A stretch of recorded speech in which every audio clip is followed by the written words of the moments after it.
All right. Welcome to the West Milton Council Workshop for January 27th, 2026. I'd like to call the meeting to order. Roll call, please. Ms. Metz? Here. Ms. Gregory? Here. Mr. Hurst? Here. Mr. Fogel? Here. Mr. Todd? Here. Mayor Sodders? Here. First, we have the Westler presentation on the proposed wastewater treatment.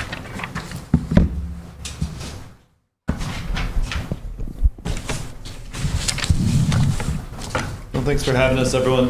You have in front of you a packet.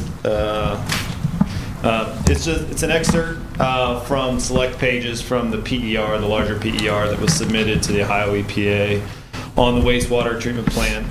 The first couple pages are the executive summary, a timeline, some exhibits, but I wanted to run through some highlights of that project since I was here. I think we were here last maybe in October or so, and I think there's some new faces and some new names, so just wanted to make sure we run through the status of this project, where it stands now, next steps, and answer any questions that might arise from that discussion. So if you recall, we started this effort about 5+ years ago, I think, to start on an evaluation of the plant.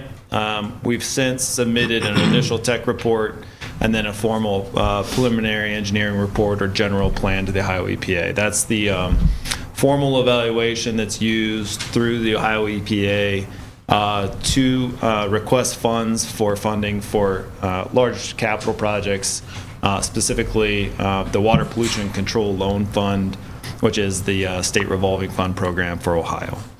This report has been submitted to them in the fall. We're awaiting final comments, but we expect that to be minimal based on our initial round that we submitted approximately a couple years ago. The plant is hydraulically, on an average day, we're at 0.74 million gallons per day out of the 1.2 million gallon capacity. But on a peak flow perspective, the plant has had several occasions where it's under capacity.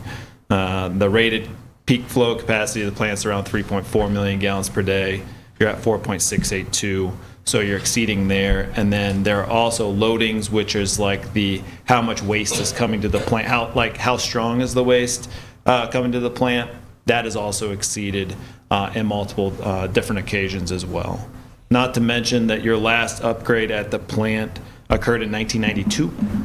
So it's been a significant number of years since that plant has been significantly upgraded. As a result, there's a lot of parts and components of the plant that are outdated. You can't get parts any longer for the electrical systems.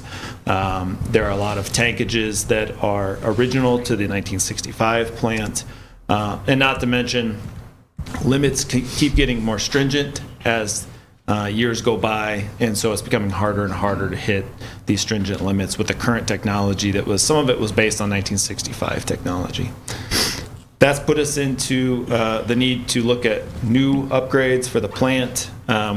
We met with city staff and city employees some years ago. We toured different facilities to look at different technologies to figure out what would work best for your facility, and identified either an oxidation ditch or vertical loop reactor or some of the names that you'll see in here. But it's simply a type of tank, but it's the modern type of treatment that would get you beyond 20 years and beyond for a planning period, is what we're asked to evaluate as part of a general plan. The estimated cost of the project is $28 million, so it's a very large number. But that is in line with other capital projects that are like this. Wastewater plants, water treatment plants in particular, are some of the most expensive pieces of capital that a city may own and maintain. This has been submitted, as I mentioned, for the Water Pollution Control Loan Fund. The project priority list for that project has been released. And presently, the project has been submitted for $28 million for construction, $3 million for design. Those are not funds that you're mandatory to take, but there was a nomination. It puts you on a project priority list. The project scored very well. It scored 39 points, which is the maximum amount of points that you can score from a need-based perspective. From a readiness to proceed perspective, you received 3 out of the 6 possible points. It needed at least 4 to score in the principal forgiveness range. This is something we're aware of. It is not uncommon. Construction, you need to be at a minimum under design.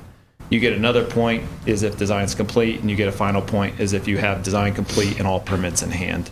You're not to the design standpoint yet, so having 3 is the maximum you'd really qualify for.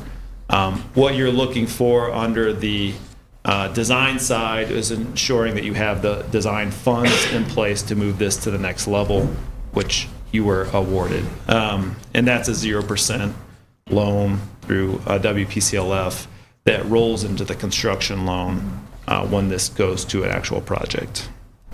I'll stop there and see if there's any questions on that.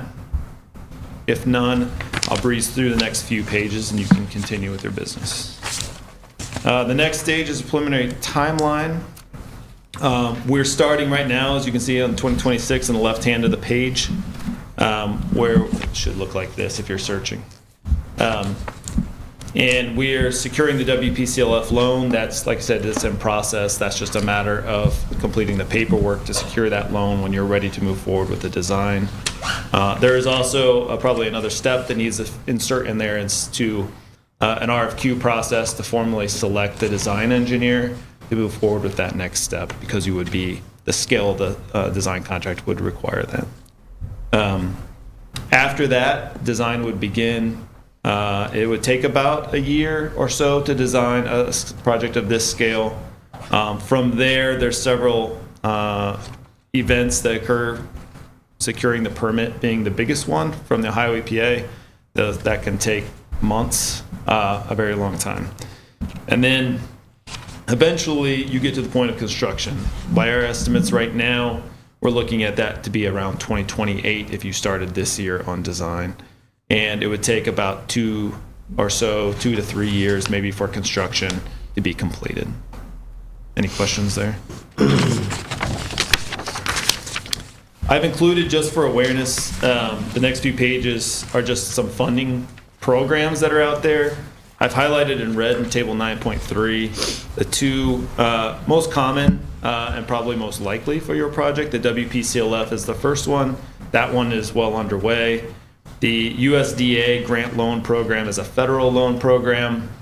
It has the advantage of offering some good-sized grants, but at the same time, it also comes with loans that do have an interest rate. Right now, you're qualifying for 0% interest on the sum of your loan balances, so we'd have to determine whether or not, over the term of the loan, whether paying some interest and having a larger grant is more cost-effective than having a less of a grant but 0% loan. Same as you would do for a home purchase or something like that. I have a question about that. Yes.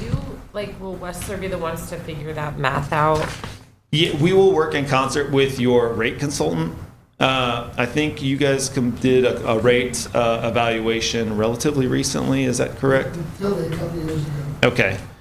We usually like to work with that combination to let them run the financial math. They know your finances in and out, and we also like to work with your fiscal officer to try and incorporate that into the mix to make sure everyone's on the same page. Yes. Does that answer your question, Sarah? Yeah. So, question with the loans and grants, 2-part question. Mm-hmm. So, are you able to have multiple? Yes. Like where they can combine? Yep. Okay. How is there an amount? There's no limit as how many you can combine. There is a question of what becomes reasonable. We had a project recently we completed. I think they had 4 or 5 different programs that they were beneficial from. Okay. You are somewhat, because of your community demographics, you don't qualify for some of those that we've been able to use for other, because your community is doing well. So you should applaud yourself. Median household income, for instance, is a limiting factor for some communities for securing certain funds. But they're all available until you're excluded from them. And the idea is to stack as many as possible within reason. Okay. And then on the grant process, I'm sure you are the experts. So Yes. You will assist us in filling out that? That's correct. Okay. Yep. So we helped you on your, for instance, on your water pollution control loan fund. We helped you with that nomination and secure that. And then really to secure that funding and help with the prioritization of that effort, that's what that general plan was for. It's, Okay. the true book is, I don't know, several hundred pages, I think, that shows the need. Likewise, it'll also be important to meet with the different members of the individual other funding organizations to help share that need and apply for those funds as you qualify. And then the last piece too, and we've done this, there's the small communities group that is really the heads of all the different funding agencies. They listen to your project and understand your need as an individual project amongst those programs, and then they help. That brings awareness, direct awareness of those heads of those funding agencies to your program or to your project. So we presented your project once to that group. We may end up presenting it a second time, just now that it's advanced some. We would probably do that soon after design would start. Okay, thank you. So when you apply for like federal and state grants, do you need like support letters from anyone? So we can Any kind of look support at- letter is always welcome. It goes into the packet for the nomination. Federal ones in particular seem to, it's always favorable to have, if there's someone willing to support, your project. USDA is the one that's mentioned here. That is a federal program, so any kind of federal support is always helpful. Okay. Does that answer your question? Yeah. Yeah. Will you guys get that, or do you? We is that usually something we can look help you to, with? we don't have the relationships with those persons. Okay. So we would look for the village to talk to their relationships that they have Okay. with their legislators and Okay. look for that letter of That support. we could probably be able to do that. Yeah. But we work with you on that. Okay. Yep. Yeah. If you just want to email me or something, I can help Yep. with that. Can do. If it's okay, I'll go to the next page. Any other funding questions, I guess? No. The next page is just a couple exhibits, just for awareness, for those that don't know too much about where the plant's at or haven't had a chance to be out there yet. The first, and I apologize, county my office is in was on a level 3 still today, so I wasn't technically allowed to go into the office. So I printed these from home, and my home printer isn't as good as my work printer. But the intent here is to show you just on the first exhibit, figure A6, just what the layout of your current plant is. The hatching that you see is the floodplain, so it's a very tight site. If you flip to the last page, it looks purple, kind of tie-dyed. That's the same print. The items in red are what are kind of proposed as a new block layout for the new facility. The intent here is to show how things would fit, how we can avoid the floodplain, and also kind of any kind of encroachment that we would need from a property perspective for that site. If you're familiar with it, the left side of the page, the west side of the page is all hillside. So coming down off the backyards, off those homes is not really functional space. So that's what this is intended to show as a preliminary layout. The dashed that you see towards the top of the red is also indicating, anytime we're doing a project like this, we want to consider you're going to have another future stage at some point, 50 years, 10, 30, whatever years as you grow. So that's intended to show that there's layout and space for expansion of this facility in the future. You could double your capacity in the future with the land kind of limits shown within the blue.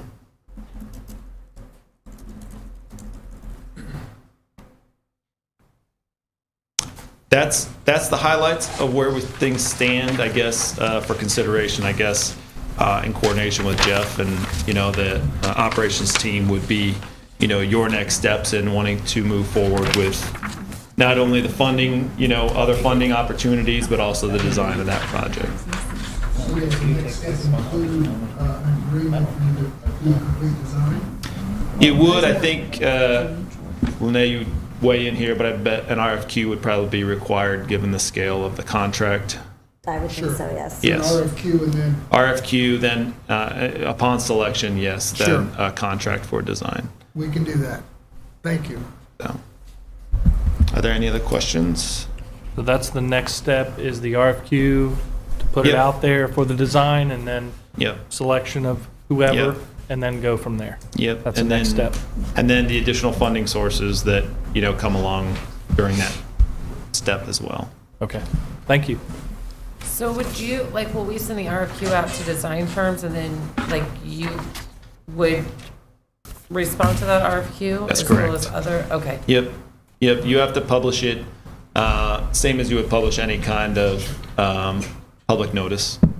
And then you see who responds, and then you have a team to score those, and then you select. And those are non-cost-based proposals. They're qualification-based proposals. So you put why your knowledge and experience of the plant, your knowledge and experience doing this work. The selected firm is chosen, then you negotiate that proposal or agreement contract with that firm. Who makes that team up that reviews the RFQs? I haven't been on a 22, a project of this magnitude, so that's why I have all the questions. It varies by community. It's usually usually administration takes care of most of it because of the experience. There's usually operators that are represented. That's the big one because they're the ones that are going to be most affected. And then occasionally there's a council member that will sit in on that. Sometimes there's not because they feel uncomfortable. They don't, maybe someone has a particular interest of that process. It kind of just varies from town to town. Okay. So, but it's usually made up of usually the person sitting here or most importantly, like Corey and Tim, are people that have worked in those facilities the most. Okay. Are the most people that you see. I have nothing else, but you have my contact information, and if you don't, I can get it to you, or Jeff or Ben have it, and they can certainly reach me, and you can reach me directly at any time. Thank you. Great. Thanks. Thanks. Oh, when will we have the RFQ ready? Like, do we have to approve it? I would expect we can draft it fairly quickly. Typically, council would not, but I'd be happy to send it to you if you wish to review it. I wouldn't mind having a chance to look at it. We'll get one drafted, When you say fairly quickly, what's that time frame look like? less than 30 days. Okay, thank you. Okay. Thanks. Thanks. Have a good evening. You too. Thank you. Be safe. All right, next we have the Choice One presentation on intersection of State Route 48 and Frederick Garland Safety Study.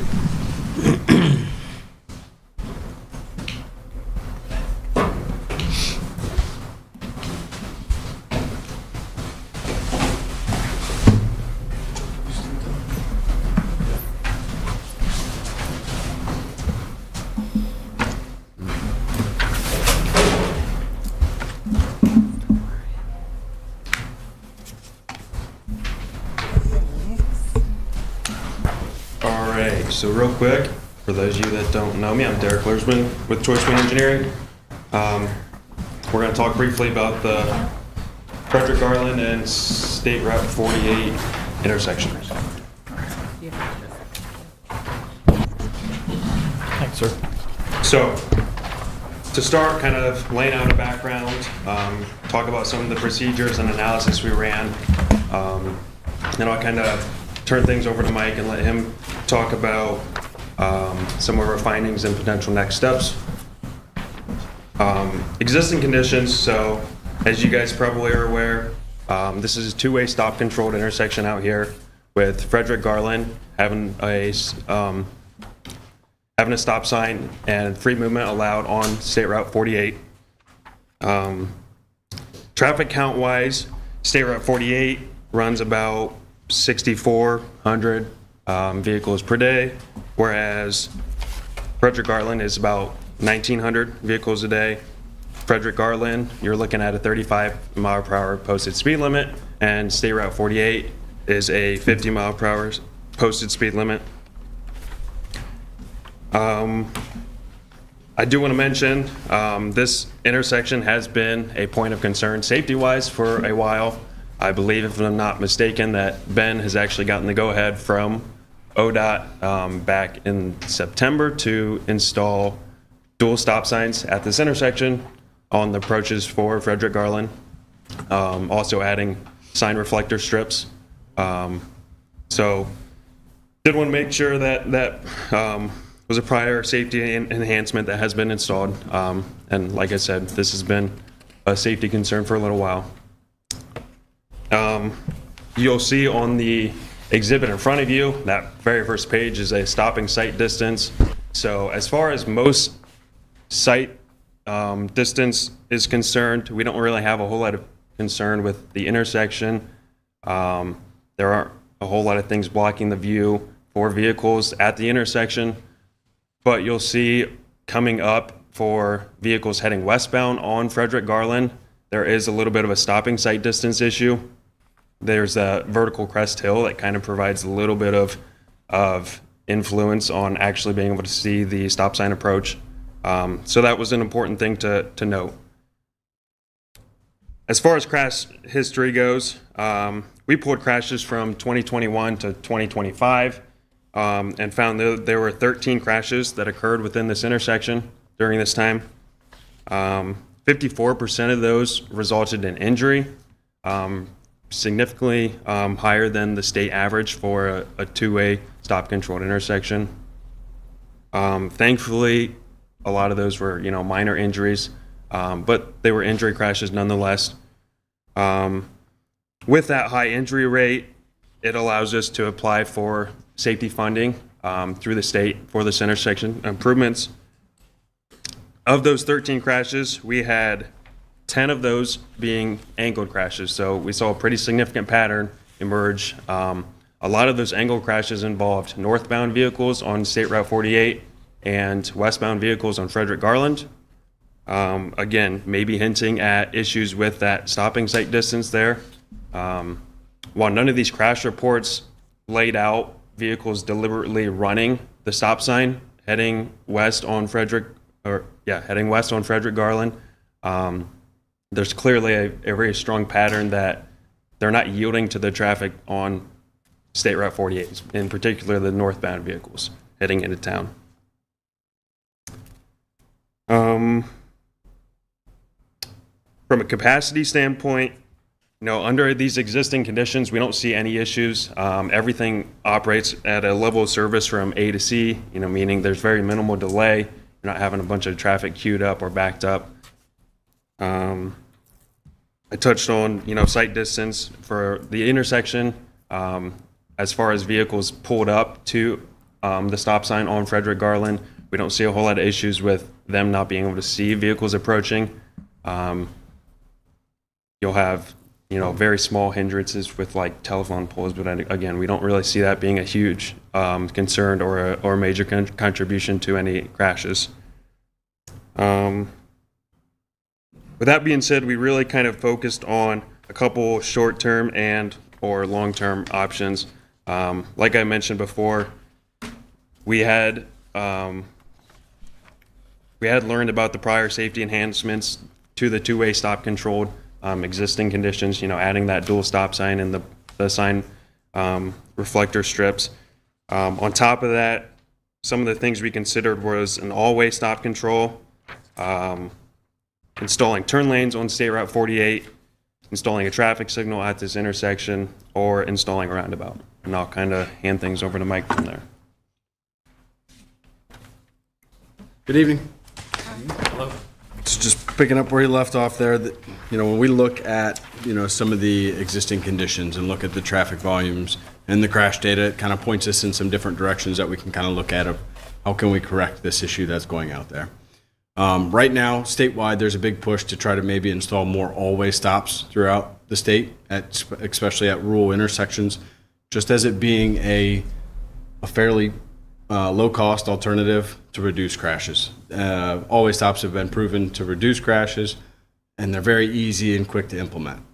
So that was one of the first things we looked at out there, because how can we implement something quickly, potentially? Now, when we look at the traffic volumes, and we look at the types of crashes that are happening out there and understanding the volumes that are out there on State Route 48, we quickly kind of ruled out an all-way stop as an appropriate countermeasure. There's a lot of volume on the main line on 48, and Frederick Garland is significantly less than that. So the last thing we want to do is introduce a lot of delay for the through volume on State Route 48, there's a chance that we end up with a lot of people running the stop sign, and that's the last thing that we want to have happen. So even though that's a low-cost countermeasure that you'll probably start to see implemented throughout the state, that was one that we kind of quickly ruled out. Oh, yeah. Have you seen the results of where they've done that in like rural intersections where they've made it a four-way stop? Have you seen the results that you could provide us some information showing that that's not a good option? Because it seems a lot cheaper. Yes. And so I think I would probably like to see where we can see that it's not a good option.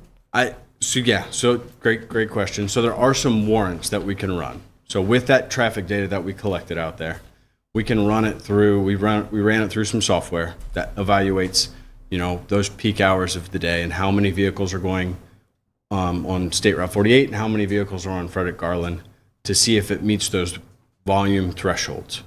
And based on that data, the intersection did not meet those volume thresholds. So those are like industry standards of like, would this intersection kind of be a good fit for an always stop? And it didn't meet those thresholds because of the lack of volume on the side street. Okay. So a lot of times when you have an always stop, you like to see the volumes of the side street and the main line be pretty similar, okay? So I think Derek mentioned earlier, we have like 6,000 vehicles on the main line and around 2,000 on the side street. So that's got a 4,000 vehicle gap. What's the throughout time the frame course. of that? 24 hours. Okay. So 3 times as many cars on the main line as on the side street. So some of those industry standards, they weren't met with the always stop. I mean, if there's more data that council wants, we'd be happy to provide some more information on that. But based on all the metrics that we have, it kind of steered that away from being a reasonable option at the intersection. Option 2, we also ran some turn lane warrants, trying to understand, are there any turn lanes warranted out there right now? Based on the number of people that are turning from State Route 48 onto Frederick Garland, is there a need for turn lanes to get those left turners or those right turners out of the way? When we ran those warrants, we found that there was a northbound left turn lane and the southbound left turn lanes are technically warranted. Now, when you introduce those turn lanes, that helps those vehicles get out of the way so they can make a turn. A lot of times we find success with those reducing rear end crashes. So if we have an intersection where it's like we're seeing lots of rear ends because you have a left turner slowing down in traffic, and then you have a through vehicle that ends up rear-ending them because they're waiting on a gap to be able to make that turn and there's not an available gap. So there is a turn lane warranted. However, when we look back at the crash data, we're seeing a pattern of angle crashes. So with it being angle crashes, once again, it kind of rules the turn lanes kind of out. If we were seeing a lot of rear ends, we would think about it more, but with having all the angle crashes, installing turn lanes may just make it more difficult for people in Frederick Garland trying to turn onto the main line. Because now you're going to have a longer distance to travel to merge onto State Route 48. So option 2, turn lanes, kind of ruled that out. We don't really feel like that's going to correct any of the crashes that we're experiencing out at the intersection.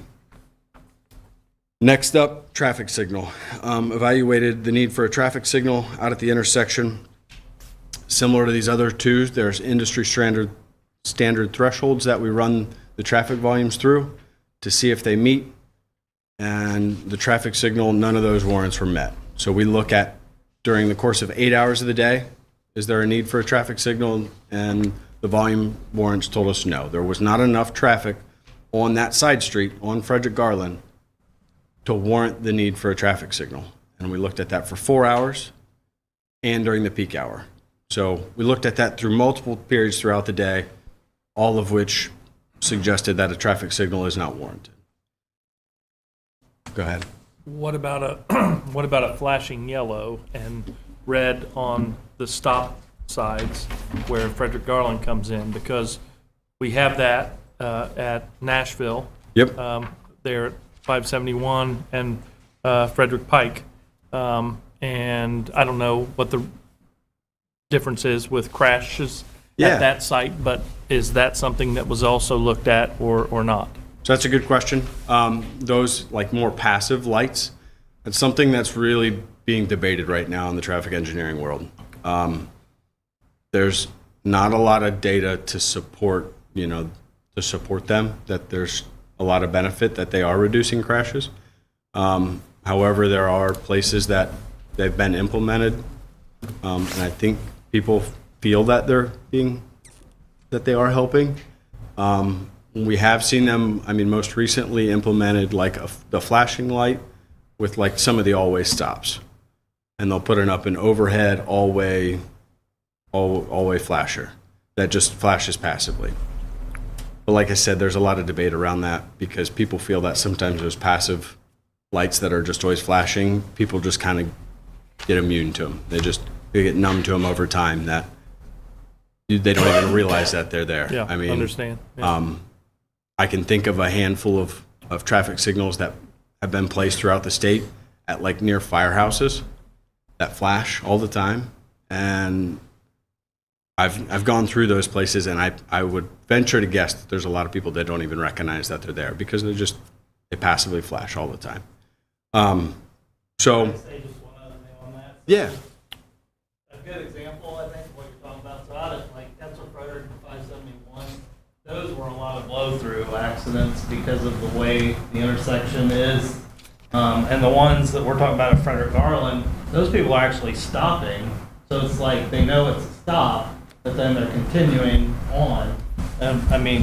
Chief Wright, I know I've been on a couple hundred at least out there, and the majority of them, they stop, they see the stop sign, but then they just pull out. They're trying to beat the other traffic's what's happening. I know, my son did that 2 years ago. Yeah, they stop. So we don't have people blatantly. We don't see people blatantly failing to stop for the stop sign, but they're stopping, and they can't judge the distance because I think the angle creates a little bit of a difference from a straight-on standard T intersection that they're not able to judge that distance, and I think it's creating a situation where they think they have enough time and they don't. Good. Okay, thanks. Does that kind of answer some of your questions on that? Okay. Very good. So then the other part of the traffic signals, they're being heavily researched throughout the state, and when unwarranted signals are installed, when you put a traffic signal in, a lot of times you actually see an increase in crashes. You'll see more rear ends, but you'll see a reduction in those angle crashes. So I'm not suggesting that a traffic signal would be, the worst thing out here because we have ankle crashes, and a traffic signal would likely correct that issue out there. However, when you introduce a traffic signal, you do see an increase in rear ends. And when they're unwarranted, you end up in situations where people are running them because you'll be sitting at that side street and you're like, there's plenty of gaps, so you're just itching to go. So once again, kind of ruled out a traffic signal because it doesn't meet those warrants. And right now, after going after any sort of funding with an unwarranted traffic signal, it just wouldn't be an option. No federal funding will install a traffic signal that's unwarranted. It has to meet those warrants if you want to go after federal funding. And then lastly, we looked at a roundabout. So a roundabout at the intersection does a handful of things for us. It slows the approach speeds into the intersection, slows people down. So that issue that we have on that westbound approach where we have this hill and we have some sight distance issues, if we would install that roundabout, people would be forced to slow into the intersection. We would also possibly, depending on the construction of the roundabout, maybe there's a chance we can try to flatten some of that hill out a little bit, just depending on how the vertical profile is. But what the roundabout does, like I said, it slows the speeds. If we do have crashes, they would be very low impact, low severity. At a standard intersection, you have 32 conflict points. So right now out there's 32 conflict points. When you move to a roundabout, there's actually 8. So you dramatically reduce the number of conflict points within an intersection. And really reduce the severity of the crashes. So with the stuff you guys have in front of you, I think if you flip to the second sheet, you can see we kind of put together a concept of what that roundabout might look like. The nice part about roundabouts is there's a lot of flexibility with design. We can kind of move things and shift things around. So I don't want you to look at this and say, oh, I don't really like how it's laid out. They're very flexible, so things can be shifted. When we laid this roundabout out, we're trying to be conscious of how it's going to impact the roadway. Are we going to be getting into any bridges or culverts? Any other utilities? Also, there's a home on the southeast corner of the intersection. We wanted to do our best to, minimizing impacts to that home that is relatively close to the intersection. Also, we want to be conscious of there could be future development in the area. And we want to, best accommodate any future development. And that's also the nice part about roundabouts is they're kind of future-proofed. As traffic volumes grow in the area, roundabouts can accommodate that additional traffic. So I guess while we're looking at the roundabout concept, does anybody have any questions or concerns? Yes. My first question is, all this information that you presented, is there like a report that you can email to us so we can Yeah. look back and read it? Because it's a whole lot of Absolutely. information. Yes. And then those 4 lots, are any of those, are they all zoned residential? So there's commercial. 3 to 4 are PUDs, What's that mean? planned unit development. Can you explain what that means? That means there's got a lot of flexibility on how it can be developed. An owner would have to bring a project to the planning board and have it approved. So it could be commercial, it could be residential, it could be industrial, but it has to be approved by the village. Okay, so my question is, as we continue to grow and we have retail strategies working for us on the bringing in, commercial, and Ohio is growing and we're working on bringing in business to this state, roundabouts are not friendly to commercial. So I want to make that statement that roundabouts make it difficult for people to go in and out of commercial parking lots. This is something that we've talked about with retail strategies on the national chain side, is how they would prefer stoplights because it's easier to get people in and out of their businesses with stoplights.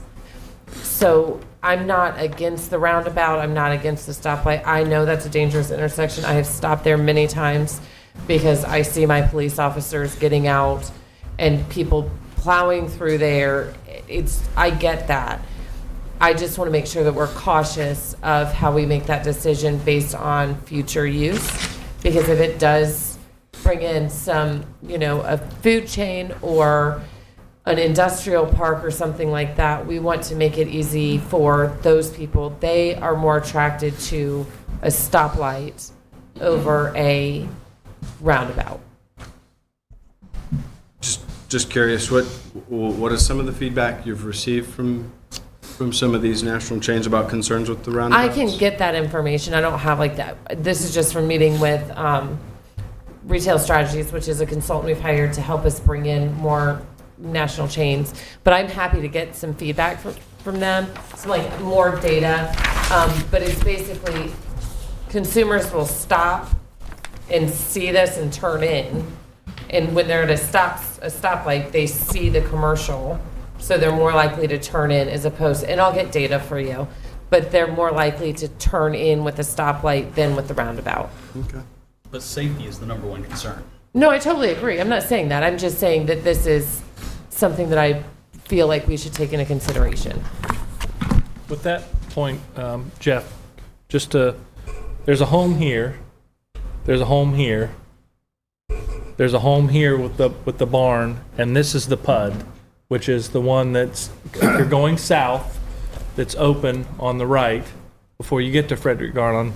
That's the PUD, but the other ones are all residents. I think there's at least 2 PUDs, but I'll have to look at it. I think the other one's also a PUD. But, Across the street from it. yeah.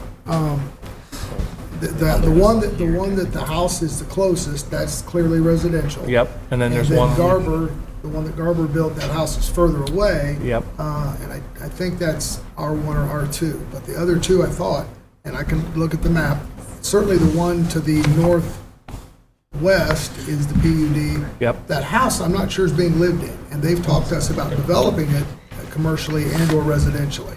Okay. There was a bronze sign out in front of the old federal style home for many, many years. and, Right. I mean, nothing there. Right.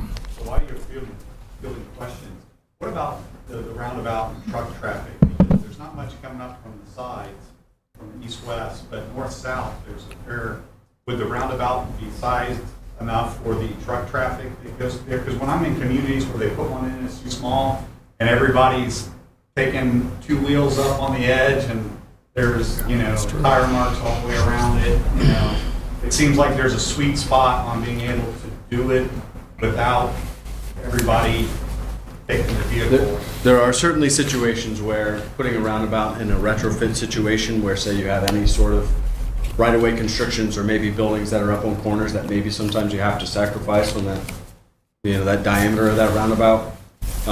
In cases like this where we have a lot more room to work with, we would, absolutely ensure that the roundabout is designed to accommodate not only, commercial truck traffic, but, any local farm equipment. Your commercial would be mainly north and south. That really shouldn't be north and south. Yeah, fortunately, we have some really nice software in our AutoCAD program that allows us to basically take a full-size semi, a WV67, and run it through the roundabout. And that's actually one of the first things that when we submit to our designs to like ODOT, that's one of the first things that they want to see is how does this roundabout accommodate truck traffic? And they want to see those paths of those vehicles go through the intersection. Very good question. Yeah, and farm equipment. I didn't And think family. about that, but yeah, that's a good point. Yes. Jeremy, you drive a truck. Do you have issues driving roundabouts? We just run over them with the wheels. It's not a big deal usually. I noticed they slope those curves so they're not hard on truck tires is what it seems like the curve is a suggestion more than a hindrance. Mountable curve. Okay, is that? Yeah, school It's buses. intentional, yeah. So school buses do. I mean, I'm not against it. I just have questions. That's all. Like I'm very. Understandable. I have sticker shock right now, but something has to be done there. I just want to make sure. And if there's never going to be commercial, then a stoplight isn't. Then it makes sense, right, not to put a stoplight. But I feel like if there's going to be commercial at some point there, if that's something in the discussion, but if it's not even being discussed, and it looks like, I'm looking on the county auditor's website, and it looks like there's one parcel that's owned commercially, but the other look like they're not commercial. The county wouldn't have our zoning. The what? County site would not I'm necessarily. looking at the owner. Zoning. Yeah, I know. Is that the one on the west side? The, 48. yeah. Coming from someone who used to live on that side, the east side of Frederick Garland the west side of Frederick Garland traveling east. Yeah, it's something we've been wanting for years, some sort of intervention. It's scary turning on 48. We actually avoid it and go the other way. So I think a roundabout is the best option. I like on the data that supports it. And I think previous time I came to council, I know there was some mention of speeds coming into the village. And would there ever be an opportunity to reduce the speed limit as you're coming into town, take it down from 50 mile an hour? Based on the current conditions, it would be very difficult to do such. But given if there was ever a roundabout there and the speeds that you have to get to, how much you have to reduce your speed in order to navigate the roundabout, after the installation of a roundabout, that'd be the perfect opportunity to go back and evaluate the speeds and, you know, potentially lowering those speeds as you come into town. Yeah, I feel like that. I ride a motorcycle, and I'm thinking about going through a roundabout, and like, it would have to slow down a little bit. You don't want to hit that curve. Not really. I Yeah, like it's my the life a luxury lot. that there is all the land in that it's not constrained in that intersection. That definitely helps a lot. It does. And then I know if we don't have any more questions on the concept side of it, we'll get into the part that I'm sure everybody's very curious about. How are we going to pay for such? We did put two estimates in here just so everybody kind of had a frame of reference. The first sheet's the roundabout, the second sheet was the turn lanes. The turn lanes all in came to be about $2 million, just for your reference. But this installation of a single lane roundabout, all in, we have it basically just a little shy of 3.4 million. That includes all phases of the project. So now if you move all the way to the last sheet in the packet, here would be the proposed timeline and funding breakdown for the project. So, like Derek had mentioned, we have 50-some% injury rate out here. Statewide average is like 30. So we're well above that. So that is a major concern. 10 of the crashes are angle crashes, so there's a clear trend of angle crashes out here. We meet all the minimums for formal safety through ODOT. That is a minimum of 3 crashes per year and a 30% injury rate. So we exceed both of those. So we qualify, the project would qualify for formal safety funding. You can apply for up to $6 million through the safety program in Ohio. That happens twice a year, March 31st and August 31st.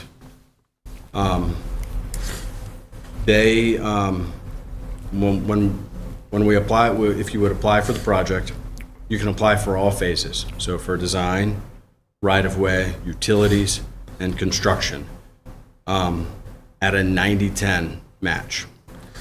The only phase that would not be covered by the funding is called construction engineering, construction observation. That would be an ODOT employee out there observing the construction, make sure everything's going smoothly. That would be required to be paid 100% by the village, by West Milton, but all the other phases would be a 90-10 match. So if you look on the right side of this funding table, we've kind of broken down when some of this funding and how much of it would be due. So if we look at the design phases, we would be looking at the village owing just shy of 30 grand in 2027. In 2028, be around $8,000. 2029, just shy of $16,000. And then in the construction year, 2030, we have a number of 266,000, a little over that. That would be that phase, construction, the village could potentially go after OPWC funds. And because you have such a great match on all the other phases of the project, it would score very well. So I think,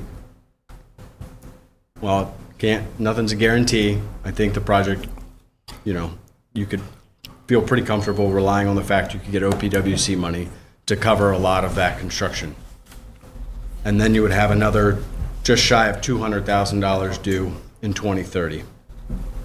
So while you see a total local funds of 521,000, I think, most of that 266 kind of come off the books because of some OPWC funding. And the other nice part about going after safety money, it's not a reimbursement program. ODOT Direct pays that 90% match. So when you see the ODOT safety funds here and you see a number of $2.8 million, ODOT would be direct paying the consultant and the contractor for that portion of the work. So the safety program is very attractive from a funding perspective. questions on the funding side and what that looks like. So with this ODOT safety funds, is this something that you would assist us with in applying for this as well? Because you know how this all works and, Yeah, we're very familiar. We apply, for multiple projects, both rounds every year. So we're very familiar with it. We'd be more than happy to help with the application. We've honestly, 99% of the information is already compiled with this safety study that we've done. So Okay, it's just the a other matter of question- preparing the application. the other two-part question of that, since it's coming up 31 March, do we have enough time to apply by then? Yeah, absolutely. Yeah. We have everything we need. So at this point in time, it's really just a go-ahead from West Milton to go ahead, put that application in. The process would work. We would get that submitted to the district, ODOT District 7, for their review. That way they can look over all the documents and provide any feedback. They would look over the design, they would look over the estimate, they would look over our entire study, make sure they agree with the recommendations. And then they would do that throughout the month of March, really, and then have the submittal at the end of March. And then you wouldn't hear back till probably sometime in the summer. So on this sheet, it says funding splits, West Milton local funds. The 15,800 was the safety study. That's this. Correct. Yep. You've Okay, already and paid then that. so we would have 28,800 in 2027, so next year? Correct. Okay, so, and then it looks like in 2030, there's like the biggest chunk. Yep. Okay, when we do budgeting, would we be able to take that and kind of split it out so we just put that money away so it's not this big chunk in 2030? Yeah, I just divided it, so if we set aside that money in 27, 28, and 29 to prepare for 30, that's 88,000 a year. So, to me, I think for what we're talking about, safety-wise, for that intersection, that's nothing. I mean, that's pennies compared to, What you're saying, we should be able to get that covered, hopefully. Part of the construction, you would.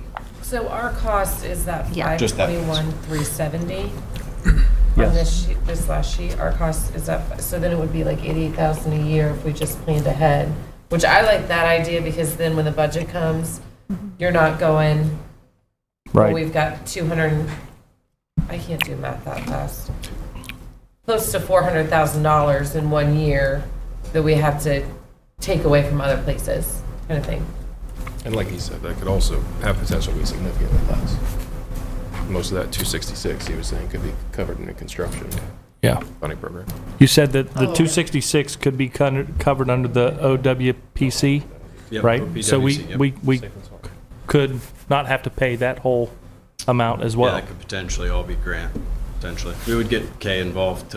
She handles most of the OPWC grants at Choice One, so we'd be looking to her to help out with that. But So I that's would how we've paired it in assume the past. that we would need a resolution at the next meeting to I would say get the Give go-ahead. them the verbal go-ahead, we'd have a resolution to authorize and formalize it at the next meeting, if that's what your wishes are. I would be totally supportive of that. I would support that. I would with that. I think this is long overdue. I mean, I know we've all seen so many crashes there.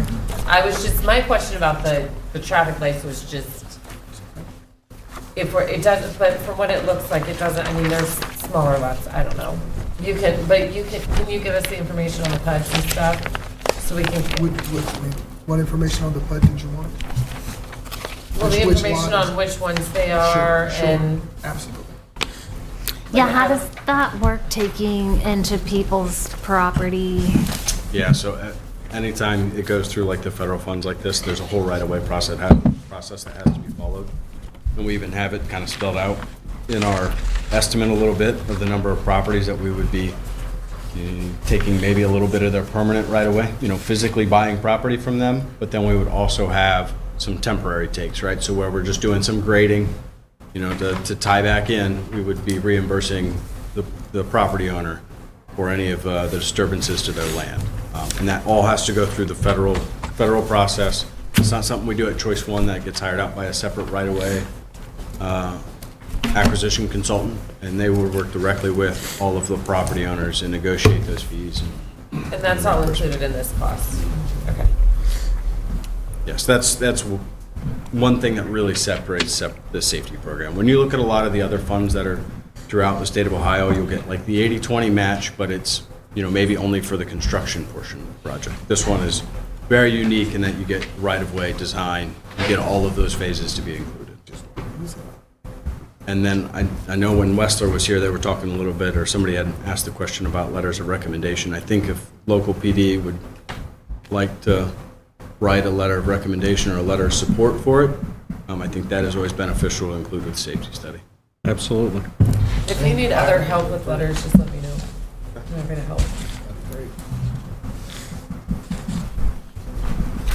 Any other questions? So I think we've got a verbal that we're all Start working on it. good, We'll have a and we just need the resolution. resolution at the next meeting. Yeah. Thank you. Thank you. Sounds good, thank you. Yeah, great stuff. Thank you. Tim Schwartztrauber Roundabout.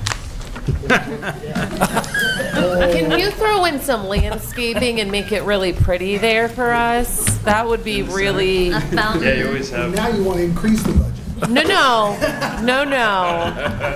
We want a donation. You've already got your street, Ben, so now we gotta get Tim, right? You've got your street, so Does we Kay gotta have get Tim grants now. for like fountains and? No, that probably inhibits your Can sight, we put a right? big flag up, make it really pretty? Oh, so you can't plow through it? Right, well, that, and you also want vehicles approaching the roundabout to look left. You have a physical barrier in the middle, you can't obviously see through the oncoming traffic, you're looking left. No, it's safe. I'm just thinking, Not a bad idea. I'm just thinking pretty flowers, right? Like, it would be really nice. Thank you, guys. Yeah, thank you. Thank you. Thank you much. All right, next we have the Stillwater Crossings update.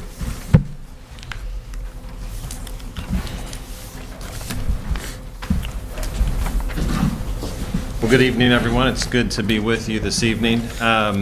First off, Mr. Kaufman had intended to be here. He sends his regrets. He broke his hip last week while in Florida, so he is recovering. So he canceled a ticket that he had that was to bring him back on Sunday, and I guess missed the weather. So I said, "You want to miss it that bad? There's Right. there's other ways to do it." But so I wanted to provide you just an update on some things, and then when I've gone through that, if you have questions, happy to try and answer those. First off, on the north side, my understanding is that council's action is, I think, largely, if not 100% complete. We have all of the approvals that we need. We are simply working through some of the financing for the commercial portion of the project, at least the starting commercial portion, which are the apartments. One avenue that we had been pursuing late last year was through a USDA program. That all got put on pause with the government shutdown late in the year, and when things reopened, the USDA found themselves, or at least that department found themselves, severely understaffed, because a lot of folks, when they were out of work for 40-plus days, said, "I'm going to go find something else." So we've had to regroup on that a little bit as the year has started, but we're working on financing for the apartments. Once that goes, that triggers the bond issuance, because you have to have the commercial in place for that to go. The bond issuance, of course, triggers the first phases of development. We do have a signed contract with Ryan Homes for 112 of the single-family home sites. Our company, Centerstone Homes, plans to build the additional homes. And we have had some very preliminary conversations with a grocery store operator, and those were positive, but predicated on additional rooftops. So would want those things, both the apartments and some of the single family, to be completed and underway before, I think, carrying that conversation further. So that's what's happening on the north side. On the south side, what I can share with you this evening is that we're closer than we've ever been to a final contract on a 2-acre parcel for the convenience store. I think Ron might have previously mentioned that that was with the Irwin Brothers. They've got some stores, Muncie, Indiana, other places nearby, and plan to build something similar. There are a couple of things that we're tweaking to get that across the finish line. One was they're not out there themselves doing the construction. They have contractors, and those contractors had not encountered the rock that we have here before. So we obtained a bid to make sure that there wasn't going to be a surprise cost with getting the fuel tank excavation complete once they started. The other thing is we're doing a little bit of redesign. What they would like to do, when we've been before council before, some of our designs showed that the convenience store would be at the corner of Iddings and 571. They'd like to shift that just a little bit closer and put the 2-acre parcel near Rachel Ann and 571. So leave the corner, acre and a quarter as a future parcel. So we're getting through some of those designs, but we have all of the outlines of an agreement. The other thing that we've been discussing with them, the intent moving forward is that there would be in addition to the HOA, kind of like a business owners association. And so they had some questions on what all that entailed. That's of course not necessarily in place yet.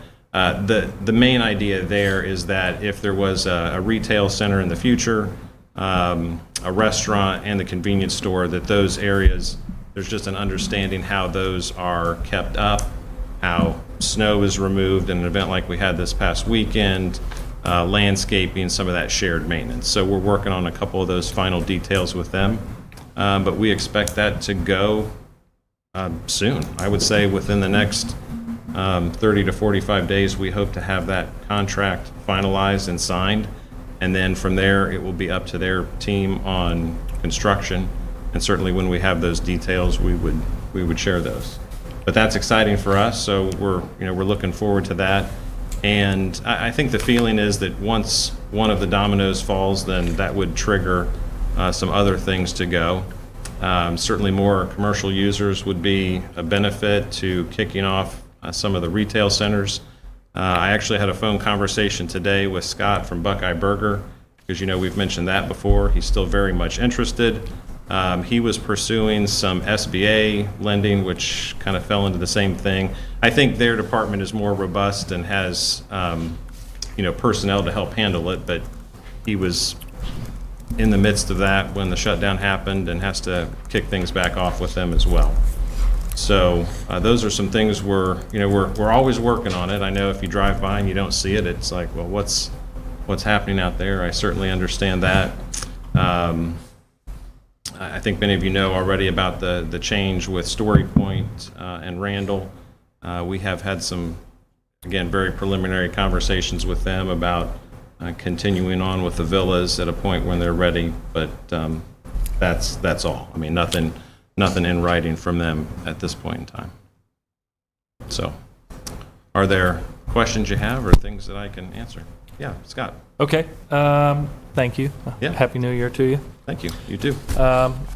Milcon, you had told us before when things went through and were approved by City Council that they were ready to start moving the dirt and so forth. So it sounds like to me that at this point, the commercial apartments that are in work for the financing, that's the first step before anything can happen as far as Milcon and getting ready to move the dirt from the south side to the north side and so forth. Is that correct?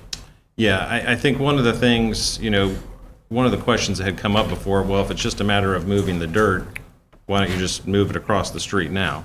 And in theory, that sounds like a great idea. The challenge a little bit with that is beyond just the funds to physically haul the dirt across the street. There's some prep work that has to be done for where that goes in. So rather than taking a pile that's on the south side in the community and just placing it on the north side, the most efficient way to do that is to strip the topsoil on the north side, get the ponds ready to be filled and the new detention pond installed, and then have all of that dirt placed exactly where it needs to go, compacted in as construction would take place. Okay, so with that, of course, that holds up things with Ryan Homes with the building That's out on the correct. south side. Correct. So is there any type of timeline or projection to when, they will be able to finish those up and, break ground on those homes that, because Right. I'm assuming they're probably sold, those lots out there, and folks are just waiting? So I would say they are not sold. Two parts to answer your question. So once we have the bond in place and we're ready to begin construction, moving the dirt is one of the first things on the list. They would strip the topsoil from the north side for any areas that they're going to work on and begin moving the soil from the south side over. Our contract with Ryan Homes allowed them to get a return of a deposit. They paid us a deposit when they signed the contract years ago for the lots that have been impacted. They chose not to exercise that because they are still very much interested in selling the remaining homes or remaining home sites on the south side. And it's financially feasible for them because of the contract that they have on the north side.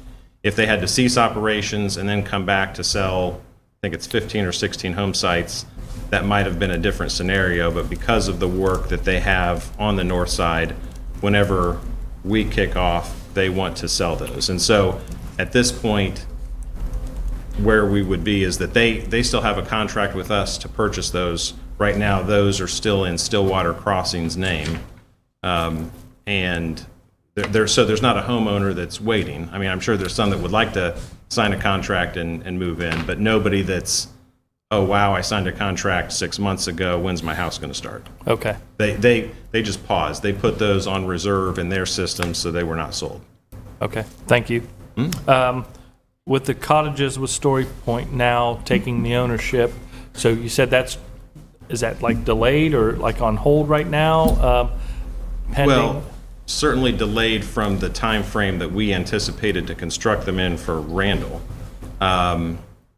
What I can tell you is this: the way that those parcels were designed was for the villas. So, again, what I'm about to say, it's not that they've told me one way or the other. I'm just saying it would be very difficult for them to do anything else with them because there is one sewer tap, one water tap per building. It's not like they could just take that ground and say, well, we're going to do something completely different with it. It's really designed and sized for what we intended to do. My understanding is that Story Point has many more layers than Randall did. And so they're getting their staff going. I mean, I think a lot of the staff was the staff that was with Randall. My understanding is some have changed, but we're just waiting for them to kind of get their feet, wet and figure out everything that's going on here and then resume those conversations. Okay. How many cottages are currently completed out there that are occupied? Yeah. I guess I don't know if it's 100% occupancy, but 16 units are complete, so 4 buildings out of the 22 that are proposed. And Okay. so I think within that, I mean, I got a call the other day from the folks handling that, just saying they had questions on one of a couple units. So I think the occupancy is pretty high right now. Okay. Sorry, I have like Yeah. 3 more No questions. problem. Wait, are you moving off of Story Point? 'Cause I have something with Story Point. Go for it. Is that okay? Yeah, go for it. So with the cottages, and it's been kind of slow moving, Sure. obviously, and I know Story Point, in West Milton is kind of getting its feet wet, but Story Point in general is a Is larger big, yes. corporation. So I'm sure the people you're talking to are maybe up here, not in West Milton Right. per se. Is there options? I know you just said one sewer, one water tap, but is there other options for those buildings? Thinking right now they're rentals, an option to own as a townhome, and still a quadplex. Just other, like what will happen if it never happens, I guess? We've seen Sure. it sit vacant for Sure. this long. Is there a plan B? Well, what I can share with you is what I know about how it's set up. Whether Story Point has contemplated something different, I can't answer. But what I can tell you is that, and again, unless West Milton's regulations are different. Typically, for the ownership, you'd have to have a delineated property. So right now, there are 2 parcels that would, at the end, house all of the completed villas. So I think if you were going to do ownership, and this isn't to say it couldn't happen, but you'd need to kind of throw some lot lines down and give everybody their own parcel. And typically, unless you have easements in place, those sewer and water can't cross property lines. That's not to say that, you know, with some effort, you couldn't redesign. And I mean, water and sewer was installed there now, so if you needed to install more, I'm sure that physically it could take place. I'm just saying from a quick answer standpoint, it's not like, hey, we go out and draw some property lines and now everybody buys those. Need to be a little bit more legwork done. Or you guys are the builder, yes? Yes. So are you as the builder saying, guys, have you thought about XYZ? Like, this doesn't seem to be the market for these villas? Or... Well, I think on that side of things, so no, we're not suggesting, at least at this point in time, that they market them as something else. My very quick take on Randall, because we enjoyed that relationship and appreciated that relationship, was that after COVID, certain of their locations just didn't recover. West Milton was never like an issue, a problem, so much as some of the other locations were. And so for them to, take care of some of those, I mean, I think Story Point and their parent company have purchased multiple facilities. And again, I'm speaking just with some of the general information I have. So I think it was that Story Point wanted to focus more effort on marketing West Milton, get their, themselves up and running here, and then market and see. So at this point, I have no reason to believe that they wouldn't continue the villas.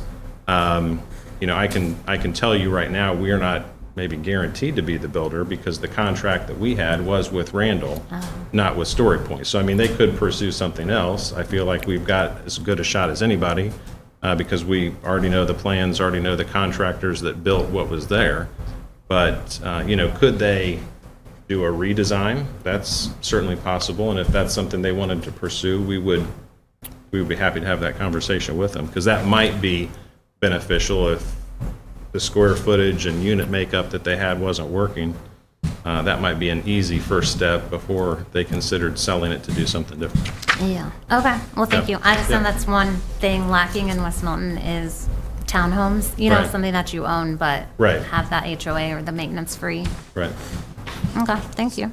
Did you say 16 of 22 of the cottages have been? So it's 84 units, so 22 buildings, but 4 units a building. Okay. So my other couple of questions with the Irwin brothers, before you had talked about with Ron, you were going to build a marketplace, car wash, a couple fast food restaurants. What's their plan? What are they looking to have out there? They'd like to have a nice sized convenience store. I don't know that they've finalized a decision on a car wash at this point in time. I think they have some food options in their facilities, so they would have that as well. That parcel on the corner that goes from Iddings to Rach Land is 3.6 acres, I believe, and they want almost exactly 2. So that Okay. would leave, an acre and a half, 1.6, for some other opportunities. Okay. Thank you. Sorry, just 2 more. Landscaping, grass mowing for 2026. I know Ron and you have always said, hey, we're going to make things look really nice out there with all the landscaping, updating. Thank you for the lights, the street lights, for working Sure. through all that. It is a tremendous difference out there.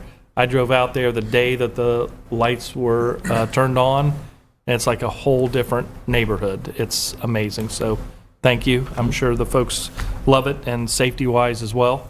But with the grass and the weeds and how things have been out of control out there last year, and we had some issues, do you have someone locked in to stay on top of that and take care of that for 2026? Because I know there were a lot of people called me, there were complaints and issues, and I know we sent those over to Jeff as well. So just looking to see what you have set up for 2026. No, that's a good question. The plan as we roll into the spring, and so now is the time that we're having some of these conversations, is to kind of have a plan for the overall. I think some of what was an issue before, keep in mind, if you were to look at the auditor's webpage, the owners of these parcels, Stillwater Crossings owns 2 of them on either side of Rachel Ann at the entrance. There's one owned by Premier Health, and then you have what are still to this day, I think, the TVWM and RRWM, which were the Randall residents and the villas. And so beyond that, there are, HOA-related properties, had conversations with town properties and are continuing to do so because each year as they had a new contractor, some of that institutional knowledge from the people the year before got lost in the first go-round. Well, they weren't mowing by the mailboxes, or they weren't mowing near the pond in the back, and the weeds got tall, people called, and had some of those concerns. So I think from our standpoint, I think we have it communicated correctly to them for the ones that the HOA is responsible for, and then having a conversation with Story Point, because they are closing in soon on owning all 4 of those parcels that were Randall parcels. I mean, my understanding on Randall was Story Point took over operations, and at some point, first quarter of this year, they were going to close on the properties themselves. That's my understanding. And so, seeing if they need some assistance, but ultimately that responsibility would fall on them. And then we do have a plan for the parcels that Stillwater Crossings owns, so that shouldn't be an issue any further. Great news. So my last one is we received a very long, detailed email from a homeowner out there that's been out there since 2021, December of 2021. Okay. And there's some issues that were raised with the effective tax rate for the millage and how that has been lower than what was originally calculated. And this all falls in line with the NCA and the village and how things are worked out there with those assessments. But the individual was told at one point that they were going to receive a refund in reference to the special assessment, but that never happened. And so the individual's been out there for going on 5 years now, so I'm sure it's going to be very close to the end of the tax abatement timeframe, because that's 4 years out there, and I believe the millage falls off after the 4 years as well, correct? Yeah, the NCA charge, the additional millage, falls off after 4 years of that tax bill. So if they moved in 2021, their first one was probably in 2022, and so their last one should have been 2025.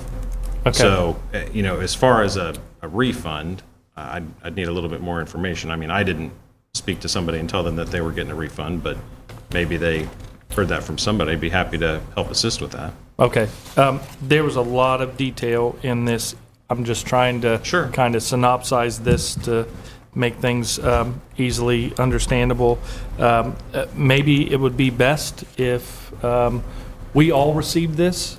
The city manager, Jeff, received it, as well as the NCA board members. So maybe if we got that over to you, you could take a look at it and and see, because I think from what I've read through here,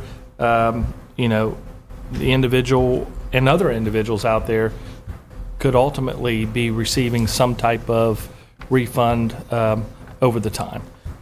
So especially if the tax rate is calculated at one rate, but then it goes through the auditor's office at a different rate and it's less, then that overage should be coming back to them. So I just didn't know if you were aware of that or have heard of that. I mean, I will say I'm aware that there has been some questions even more recently about the millage and what the rate is, relative to, hey, what would my tax bill be if I was somewhere else within the village? I know we reviewed that and made sure that everything was being followed to the letter of the law and the letter of what was recorded for the community, and it was found that that was all being followed. But if there's somebody specific that's, been told, hey, we were going to get a refund, or, kind of understand a little bit more about that, Okay. be happy to. Mr. Sheridan, if you could send that to Absolutely. Jason, that would be great, and then we'll follow up. Sorry, I You're had okay. a lot of questions. I'm done. Thanks, Scott. I do have a question. If the Irwin Brothers with the gas station, because I feel like that conversation's been going on, I've heard multiple times. Sure. We're going to sign a contract in a month. We're going to sign a contract next week. We're going to sign a contract in a month. At what point are we saying we're not signing a contract, we're done? There are plenty of other, Mr. Sheridan has people inquiring about gas stations every week. At what point are we going to say we're done? We're Right. going to have a conversation with somebody else? Because, it's been at least a year that I've been hearing, we're signing next week, we're signing next month, we're signing next week. Like, when's the cutoff for that? If the conversations are ongoing, and we're kind of knocking down any of the obstacles, then we want to continue to pursue that. I would say that I think you're right, and I've shared with the council before. I'm well aware of the optics of standing here and saying, hey, we anticipate something's going to happen, and then standing here 6 months later or a year later, and it hasn't happened. We're frustrated about that as well. And I'll share it again, because we keep paying the assessment on the parcels we own, and we don't have, funds coming in to help supplement those. Part of it is, if we were to just say, okay, hey, we're done with this, nobody that we've encountered, and I don't just mean for a convenience store, but some of the other folks, nobody just says, I'm ready to go in, I'll sign tomorrow, and I'll get started next week. I think if we were to talk to a new operator, somebody that came in and said they wanted to build a gas station, we would have to kind of go through some of the things we would have, right? We have the quote on the gas tank excavation, but is this new company, is their gas tank as big? What obstacles do they want us to help overcome? So we're really pushing to try and get this one done so that we can get it across the finish line and share that with you. But, I think from where we're at today, if it's not done, in the next 30 to 45 days, it will be because they've decided they don't want to do it, rather than there are any more questions to answer. Okay, so we should know something like for sure in a month. I would think so, yeah. Okay, because I just feel like the people living out there, they're just waiting for something to happen. And when you're out there and your roads aren't paved and we just got streetlights, it's how it is. But it's just, understand. I think if we can see some progress. And then, so my understanding, and I could be wrong, I was under the impression that when we did that ordinance or resolution last year, that was going to release the bonds, and then the dirt was going to be moved by Milcon, and they were scheduled to be there in April of 2025. So we got that done, and maybe we did it late, I'm not sure. But then it sounds like you said earlier tonight that now we have to have a contract with the apartment complex to get the bond money to move the dirt on the south side to the north side. So I guess what has Yeah, to yeah, let me- happen to get the dirt on the south side moved to the north side so they can finish the south side, so those residents who are paying a lot of money in taxes can have paved streets? Sure. So the contract that's needed, or it's really the financing. The financing that's needed is something that we have to put in place. So it's not on your side. You guys have done everything that we've asked for. We anticipated, based off of discussions that we were having at the time last year, that things would, fall into place and that we would have that. The repayment for the bond, the lion's share of that payment is always the commercial, whether it's on the south side or the north side. So yes, the homeowners are paying taxes, but if you look at the aggregate, the lion's share of that comes from the commercial parcels. So simply having the contract with Ryan Homes and their willingness to, say, start selling as soon as we have lots on the north side, that alone does not convince the bond issuers to issue that bond. They want to see certain things in place. So the apartments have to be ready to go. We have to have the financing for the apartments in order to get that to go. Alternatively, as you know, kind of the other corner, Iddings and 571, but on the south side, we do have commercial, eventually planned for there. If we had people that were ready to go in there, drugstore, grocery store, anything, we could, use some of that as guarantee for the bonds. But we had focused on the apartments, so if the apartment financing goes through, then the bonds get issued. There are no more holdups as far as anything that needs to be approved council-wise, to my understanding. And so we get that financing, the bonds go through, and then in that overall first phase is the movement of the dirt. Now, to address something else you said, and I think it's something that we could have a conversation about, the asphalt on the south side. So maybe what needs to be discussed is getting, a big portion of that done, save for in front of the lots where we're going to have trucks and equipment that would potentially tear it up. Getting the bulk of the community to have the final course, so that, most of the folks have that final. I mean, I've worked for home builders in the past, and when we were building homes, brand new homes in new subdivisions, the roads were always paved. So I don't know, I mean, this was in a different county. I don't know if there's an option, like how heavy are these trucks that are coming in that are going to destroy roads to build a house? No, I guess what I'm referring to, not the ones that would build the home, but the ones that would move the dirt. So if, let's say, as soon as the weather was warm in March or April, the asphalt plant's open and we say, hey, we're going to do a final course on everything in the community. And then I'm talking the larger trucks that they were, planning to move all of the dirt. They're not going to take a path weaving through every street in the community. I think I shared before, there was some conversation, do they go out onto Iddings? Iddings isn't in the best shape. What would that look like when we're done? Or building a temporary construction road in the common area. But regardless, they would have to get from where the dirt is, to that location. All I'm saying is maybe the best course of action is get the asphalt done in 90% of it, save for right in front of those home sites. I think they would probably welcome that. I think if we can do that ASAP, that would be, it would be something, like. Okay. If we're in agreement with that. So it's not, so once that dirt's moved, then that whole neighborhood can be paved. Mm-hmm. It's moving that, and then when do you anticipate signing the apartment contract? Mm-hmm. Yeah, I wish I had a better timeline on that. That's the one that I was sharing, we had to regroup on because of the USDA funding that we were pursuing that is kind of a closed, it's not a closed door, but the timeline greatly increased on that. So,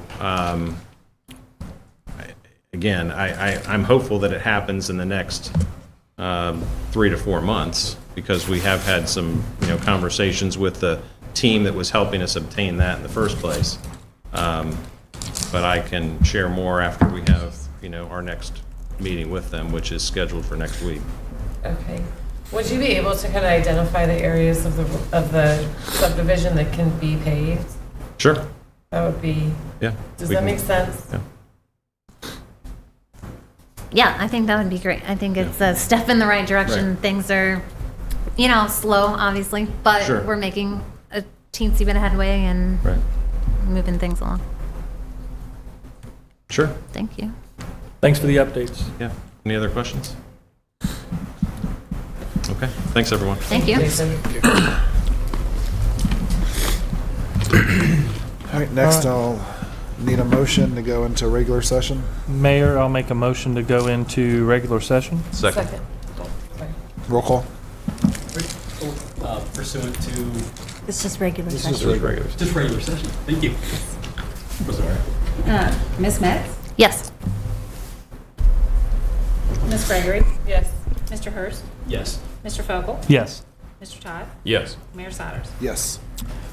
Next, Mayor, I would like to make a motion to go into executive session to consider the appointment, employment, dismissal, discipline, promotion, demotion, compensation of a public employee or official. Second. Roll call. Ms. Metz? Yes. Ms. Gregory? Yes. Mr. Hurst? Yes. Mr. Fogel? Yes. Mr. Todd? Yes. Mayor Sauders? Yes.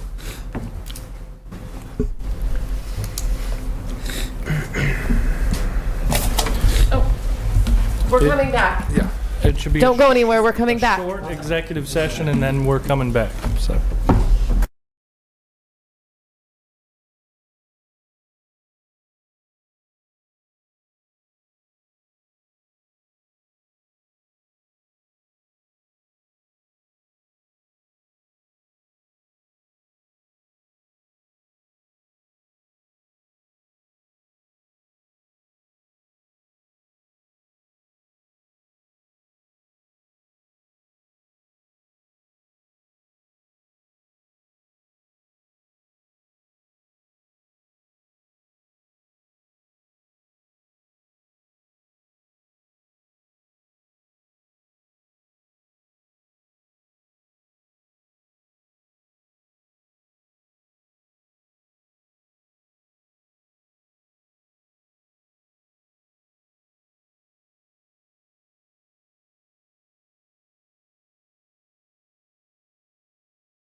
I inherited one from my uncle, so it's a Troy Bill. Yeah. Motion to exit executive and then just fold in. All right. Just do it get out here.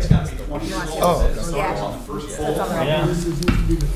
that's how we always do it. That's what ours is. We run the crap, but when we have High Street down there, you know how big. All right, that so I'll need driveway a is. motion to Won't let end them executive hide. session. They were I going back. motion we end executive session. I'll second. Came in to get All right. Ms. Metz? fencing. Yes. Ms. Gregory? Yes. Mr. Hurst? Yes. Mr. Fogel? Yes. Mr. Todd? Yes. Mayor Sodders? Yes. Next is a rezoning request for 957 South Miami Street. Thank you, Mayor. While you were in executive session, I put a copy of a map that shows the parcel in question. You have in your packet the application that was submitted to the planning board. The story is that both parcels in the picture, and I tried to identify the one that actually applied, at one time were B3. I think it was a funeral home and maybe a roofing contractor. But the folks who live in 957 South Miami, it's been a residence for a very long time. Mr. Emmerich is the one applying. And actually what started this process, he came in for a fence permit. And when I looked at the zoning, he was a little bit surprised that it was still commercial. So we talked, and I think it made sense. He was concerned if the house would burn down, could he rebuild a residential structure in a zoning district? And I said, well, I thought you might, but to be safe, let's just rezone it residential. So it's going to be a two-step process. Should the council agree with the planning board's recommendation to rezone it, once it's rezoned, he'll come back to the planning board because he wants to build a fence in his front yard. And you can kind of tell from this map, he really doesn't have any neighbors to the back, and he doesn't have much backyard. So right now, in a residential zoning district, you can't build taller than a 4-foot fence in your front yard. And in 35 years, I've never seen a parcel where it might make sense to allow them to build a 6-foot fence in the front yard, because he's trying to get some separation between him and the residents in front. Now have young children, noisy, playing outside like young kids are, but they would prefer some privacy. So in his words, his backyard is actually his front yard. And that's what he's looking for. So the planning board recommended that you rezone it. Law director, I believe the last step is that the council agrees to have it rezoned. Is that correct? Yes, I'd have to do an ordinance. Do an ordinance, yeah, well, this is the workshop, we'll have an ordinance at the regular session Right. that classifies it as a residential property. Does anyone have any questions? So the way I understand it is too, this will be rezoned, and it would also have a variance. He would also request a variance on top of that to put the fence in his, To put a 5-foot fence. 5-foot Yes, that would be fence. the second step. We talked about it, and it made sense to get it rezoned first and then come back for the variance. Because Gotcha. a fence in a commercial property was even more iffy. yeah, I remember that discussion because I Yes, was at yes. the planning Perfect, board that day. perfect. That's Okay, exactly correct. I support it. I was gonna say, yeah, I'm fine with it. And when I saw the fence getting put up, my first thought is it because of the conditions of the property in front? Right. And I hate that for them. Right. That they have to live now near this property with junk vehicles and multiple vehicles and, Yeah, we noted it for code enforcement as well. But- and but- for that owner to then be like, my only choice is a fence, and they may have kids and want to have an area to play, and I agree, but I just hate for them to have that. He did apologize. I think his wife started putting in the fence posts before he realized he needed a permit. So they stopped as soon as they found out. So they'll wait until we get the process completed for the variance being approved. And obviously, that was all contingent upon the rezone. Yeah, it's a strange lot. It is an unusual circumstance. Any other questions? I'll direct the law director to get the ordinance on the rezoning prepared for the next council meeting. Okay. Very good. That's all I have on that one. All right. Next, we have the proposed Founders Park project. Okay, so we have the property at Water Street, that there was a house on, the city tore down a house, and we are going to put a park there. And it leads down into the woods, And Ben has been working really hard, and then last year, Casey, Counselor Metz, and then Dayon and I worked together to kind of come up with some ideas. And really, we just want to finalize everything that we're going to order, get it ready to go, so in the spring or whenever, before October 10th, so that it's done, because we do have a big event happening there on October 10th. So I think if, Ben, you just want to show us, like, I think we wanted some picnic tables, we talked about permanent cornhole boards. Yeah. A swing. A sunshade. Yeah, Parking I don't space. have any of these on. I wasn't sure what all we were It's going to okay. be doing. But do you want me? Would it be easier if I just sent this stuff out to everybody? Because all I have is like I have it on paper, but I have everything saved. Yeah. In this in a file. Yeah, Would that can be we okay? pick that via, like, can we agree to pick those things via email, and then do we have to have it in a public meeting? Don't know how much you're planning to spend and whether it Right. required ordinance or resolution. Well, we can always review it and then come back and. Sure. you Yeah, I come mean, back by because next it's in the meeting. budget, like, Sure. it was Yeah. budgeted. To do The this. issue's not the budget, the issue is the amount, whether it requires formal legislation to approve. I don't. Okay. Well, we can Yeah. come to that consensus Sure. over email and then send that to Lene or Absolutely. you and. Absolutely. Oh, 18? But it was from last year's That's for the budget. main part. Oh, the carryover? Yeah. Yeah. Yeah, I'd have to look it up because I think you encumbered it. Hold on, a second. Basically, we were looking at, I think in the beginning, just to make sure that I have this, was we were going to prioritize the seating areas, I think, first. Is that correct? Yeah. So if we prioritize the seating areas, then we were gonna do probably a sign, the seating areas, then maybe the permanent cornhole. Is that Yes. something? And Yeah. then the rest of the stuff, I think we were just kind of, you guys would just, We we're talked just about kind of the deciding fencing. to, huh? We talked about the fencing, the Yeah. picnic tables, So the biggest thing, I think the the biggest sunshade. thing to explain on the fence is to find the 2 pins on the property to the north. And then we were looking at, this is one thing I think I have on bigger print. We were looking at some kind of old fashioned type fence. Can you guys see that okay? Yeah. So like it's Founder Cemetery, or if that's the official name, I don't know that for sure yet, but regardless, we're tying it into the cemetery, so we were looking at like a split rail or a kind of like a frontier style fence. And I think that's important because of the property next door. You don't want people, encroaching on somebody else's property. So it would be the basic items we talked about, a little bit of the parking for sure, because you don't want them trying to stack up there and then have a hard time getting out. And then the fencing. Is that correct? What you want Yeah. the most of the information on? Yeah. Was there anything else that we had talked about putting in the park? The swing, like it's in the park now, like the big Like that big metal red red swing? Oh, one. yeah. The sunshade, the fencing, and then like the parking and a picnic table. Yeah, that was, I don't know if you can see it, but it's that style of Oh, swing yeah. Do you want to light. pass that around? Huh? Do you want to pass that around? Yeah, I can pass this one. That's no problem. It's This just kinda like the just one gives- that's down there, Just right? the one that's down on the playground I have now. all that saved, so I'll send that to. Just a pocket park. How many parking spots will there be down there? Originally, so measuring out the lot, there would be 1, 2, 3, 4, 5, around 6, but we can always add up to, you could easily add up to 10 spots off-street parking. Being that size of park, I think we were initially thinking like 6 or 7, but that's kind of how you guys feel, if you want more than that. I know part of the reason why we bought it was we wanted to create a separate entrance down into the park, and trails and stuff like that. And then, the rest of it would kind of form around that parking area. Okay. But I'm not sure. 6, 10, probably 10 would be closer, but 6 probably might work depending on Okay. how, much usage it gets.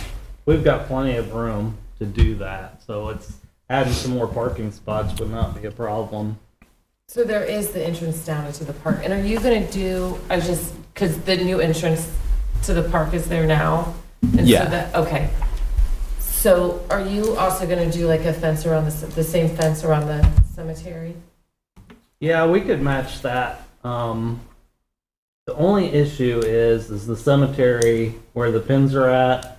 Cemetery is much larger than that, so it'll show a square for Founder Cemetery. The cemetery is much larger than that, so Are that's there that. like people in more areas Oh, besides that it's fenced a really area? it's a lot larger than that. Yeah. We tried to acquire some additional property, it's been a while back, and the Yeah. owner was not interested in selling. That's fine. So the reason that fence, the current white fence is up front is we just wanted to keep that because the rest of it was burial area and we didn't really want to drive stake or, fence posts and stuff in there. I mean, maybe just So we that can where do the the white front is easily, just yeah. would be fine, right? Yeah. Because we can access that. I don't Yeah. know. You can figure that out. Yeah, for sure, because they ran ground penetrating radar, and where that white fence is at, that was the cutoff from where they were in a burial. So we know for sure that white fence was in a completely open area, but anything into the cemetery, we just don't know. Have you been down there lately? It's not since like last year. Yeah, I haven't either, but it looked just the plastic was deteriorating. It Oh, looked yeah. that at one point it was probably amazing, and it's just, Yeah, it's 25 years old probably Yeah. at least, so, but we can definitely do that.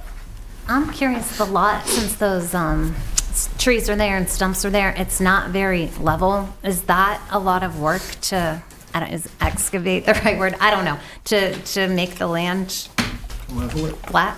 Yeah, we just have to be careful with the trees and stuff. A lot of the burials were not very No, deep. sorry, not down there, the lot. Oh, the parking lot, yeah. Yeah, So it looks very We hilly. were gonna get rid of all the stumps, I think, right? Is that correct? Yeah, I think, just to make it like open. Yeah, and then, Stillwater do that?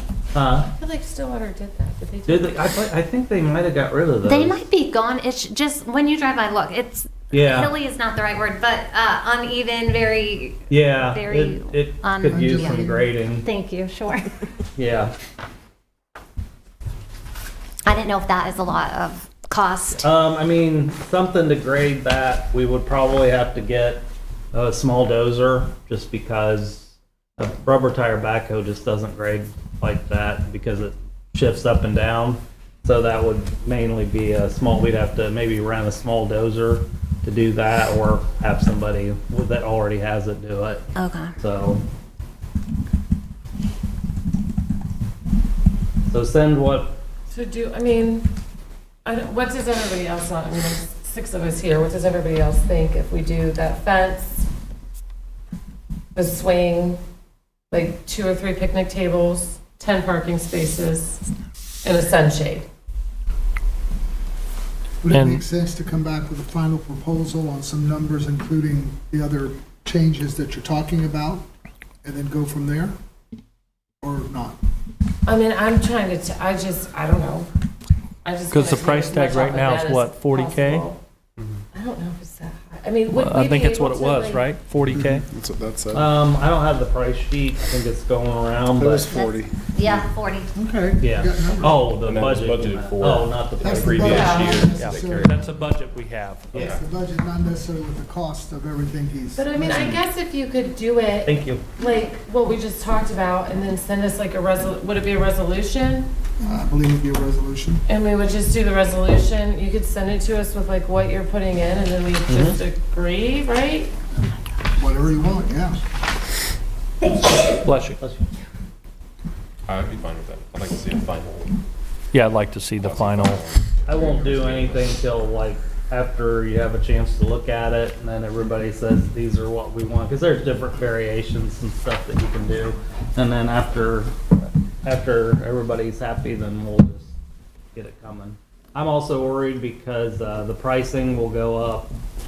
Typically, once you start getting into March, the prices on this stuff starts to go up. So the sooner we order, the better. Yeah, that's what I was thinking, was we could just,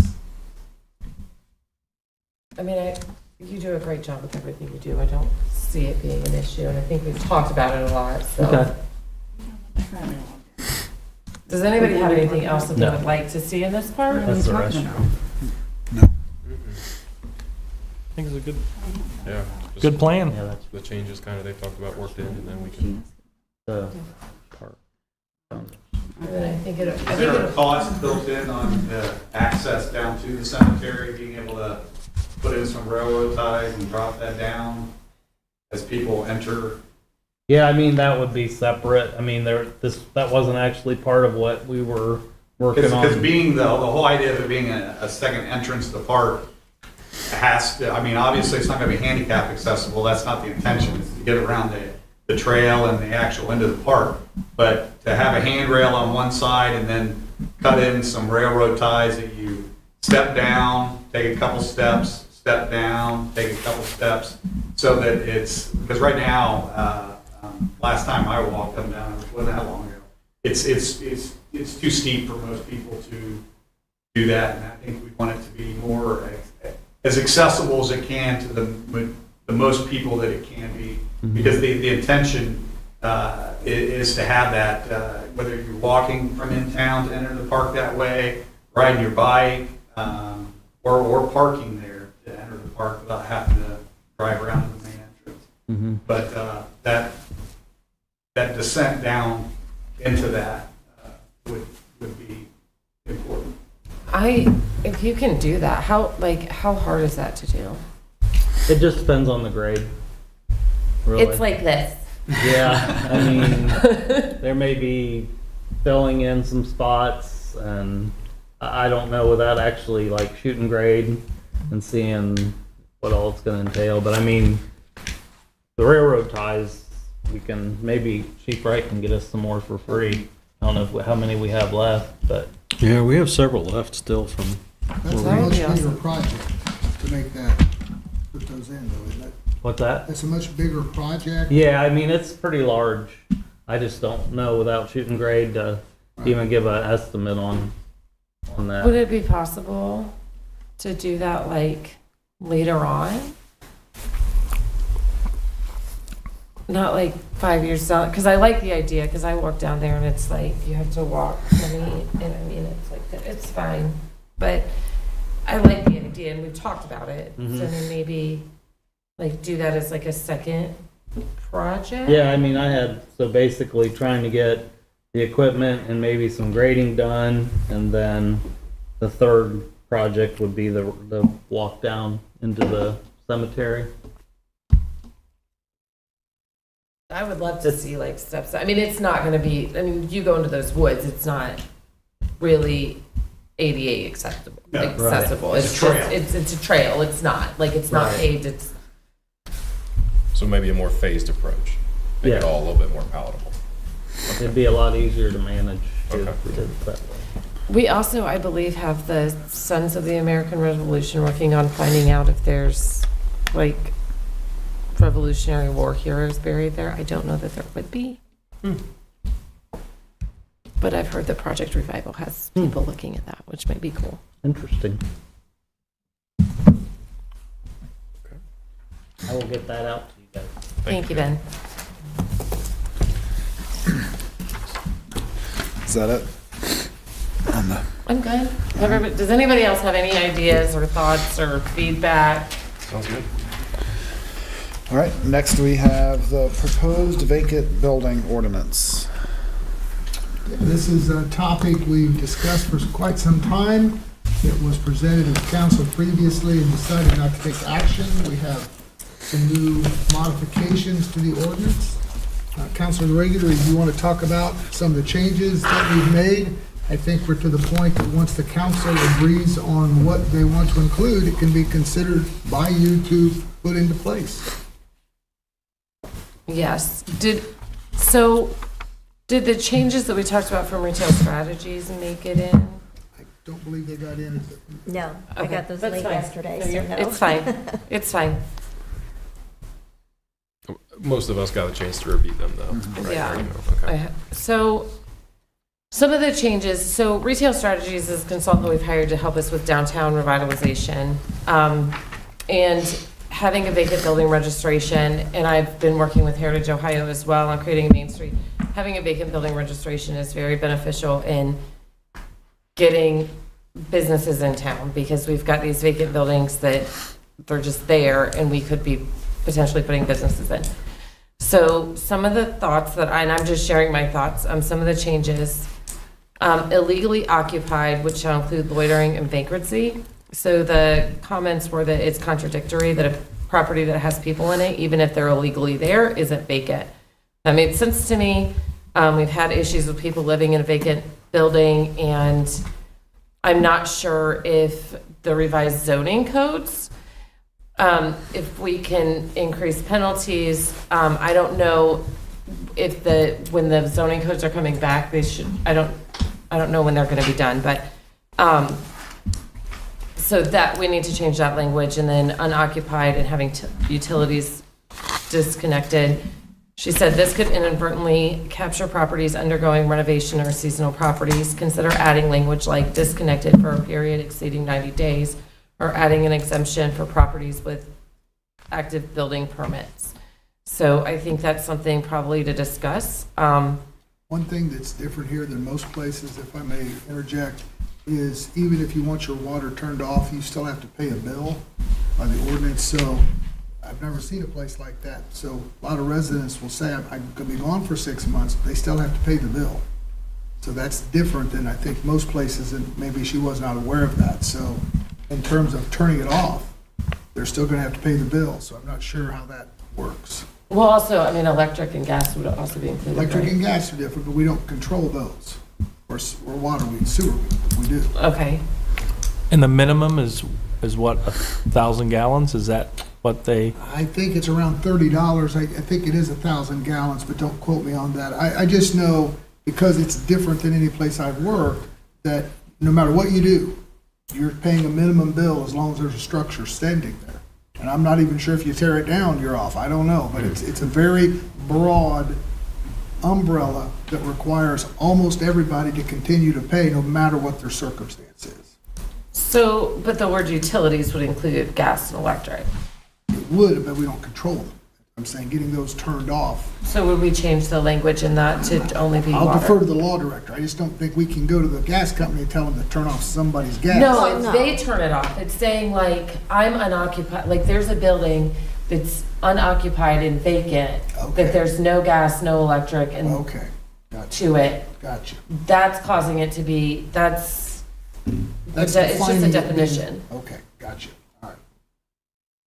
So do we need to change? I mean, No, she's just saying, basically, like, if I'm remodeling my house and I turn the electric off so I can rewire the house, and I know it's gonna take 90 days because I start when it's warm and I rip out all the drywall and I rip out everything and I turn the electric and gas off so I can work in there.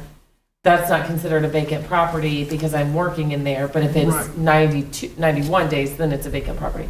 I wouldn't say if any building that's under construction is ever considered vacant. But that's. Right, there's some exceptions in there that should outline those, so. Okay, yeah. And then registration timeline, we had a 90-day registration. She recommended 30 to 60 days. So I think we talked about making it a 60-day registration. I'll email this to you. Okay. And then, appeal period. We talked about making that shorter. okay, local agent requirements. So there's local agent requirements in the vacant building registration, but she says to consider strengthening it to require local agent to have authority to author repairs and accept service of process. Basically, this is just my experience. I don't know, like I have helped, like register businesses in all different states all over the country.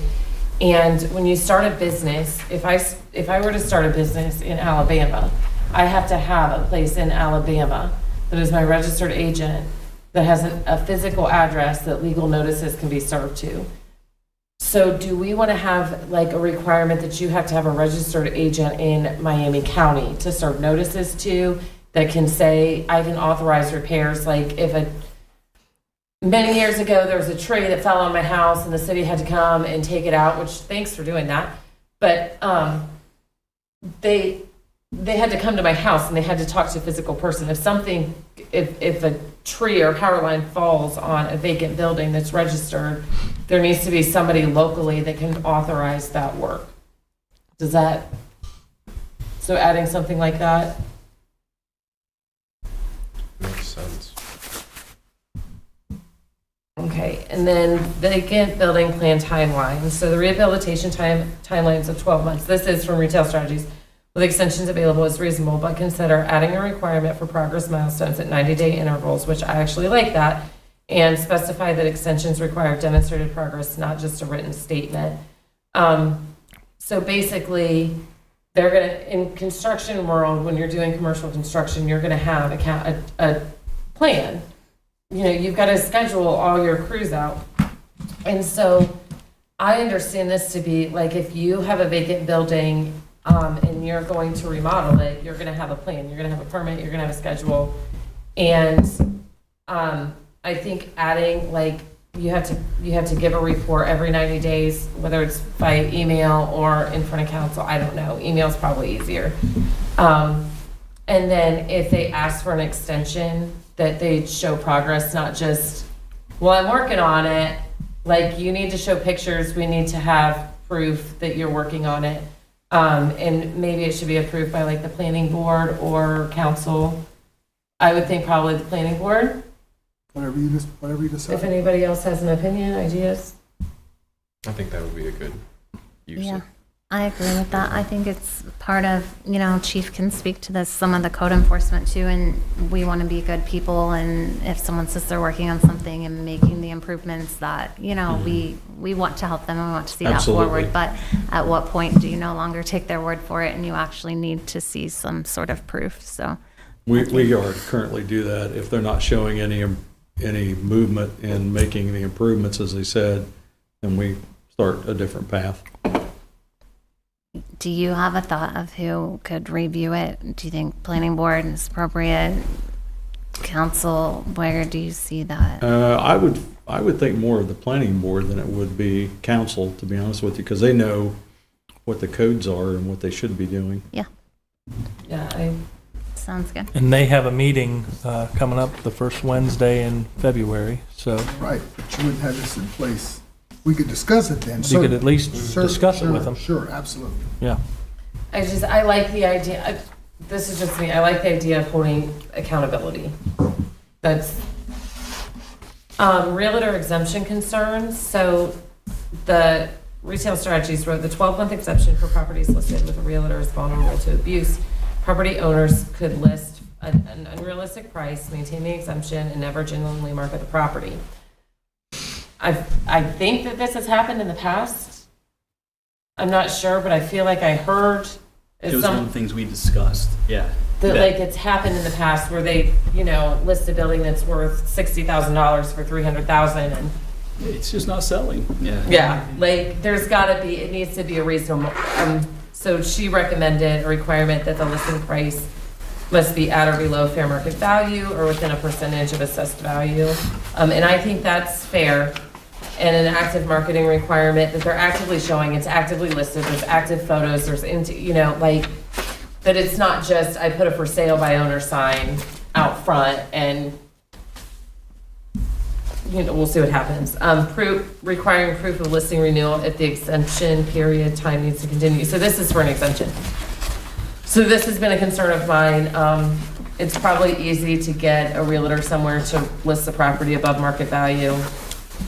And I think too, if a building has been vacant, and this is just my opinion, if it's been vacant for 30, 60, or 90 days, based on what we decide the length of the time a building can be vacant prior to registration, then they decide to list it, that they still need to register. So these buildings that have been vacant for 30 years, if they're like, well, I'm gonna list it for sale, they still, to me, I would think they still need to register it. It didn't become vacant when this went into effect. It's been vacant for a long time. And I have a concern that this could be, the realtor thing could become a loophole. I think it's important to have that exemption, but I don't think it's fair. I think we need to be cautious to avoid it being a loophole. Yeah, I agree with you. And I just had one question. When you talked about the value of the property, and you said the market value is different than what the county auditor has it at. So obviously, you'd have to go by market value, not what is on the website for the county auditor, because that's usually a lot lower than what the property's really, truly worth. yeah, yeah. On That's- average, about 30%. Yeah. Yeah. I mean, there's a guesstimate way you can figure out that what it is. So you could build it in and you say 30% above, you know. That's the only thing I would throw up as a caution, because if they're gonna sell it for what's on the website for the county auditor, those values come up with a different schematics to come up with that value. Obviously, we don't want to be taxed on the full value of our home, because if we did, we'd pay a lot more taxes than we're currently paying. The language she suggested says a requirement that the listing price must be at or below fair market value, and then parentheses, or within a percentage of assessed value. So would that be the 30% then, would be the It'd have to assessed be value? something, that's the thing that caught my attention, was the assessed value. So I think we would want to definitely include something there, Yeah, whatever that percentage is, but probably the. because I wouldn't want to be caught in a trick bag where I couldn't sell my house for more than what the assessed Right. value is, because I know it's going to be worth more than that. Yeah. Catch, chief. I like that. Economic development exception. It says any commercial building or structure determined to be vital for the purpose of economic development by the municipal manager may be exempt. She said this gives significant discretion without criteria, considering defining what vital economic development means.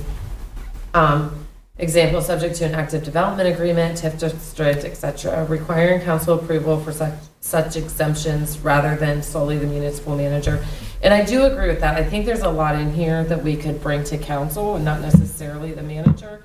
Not trying to, just so it's openly discussed, especially with it being new, and maybe later on down the road it changes.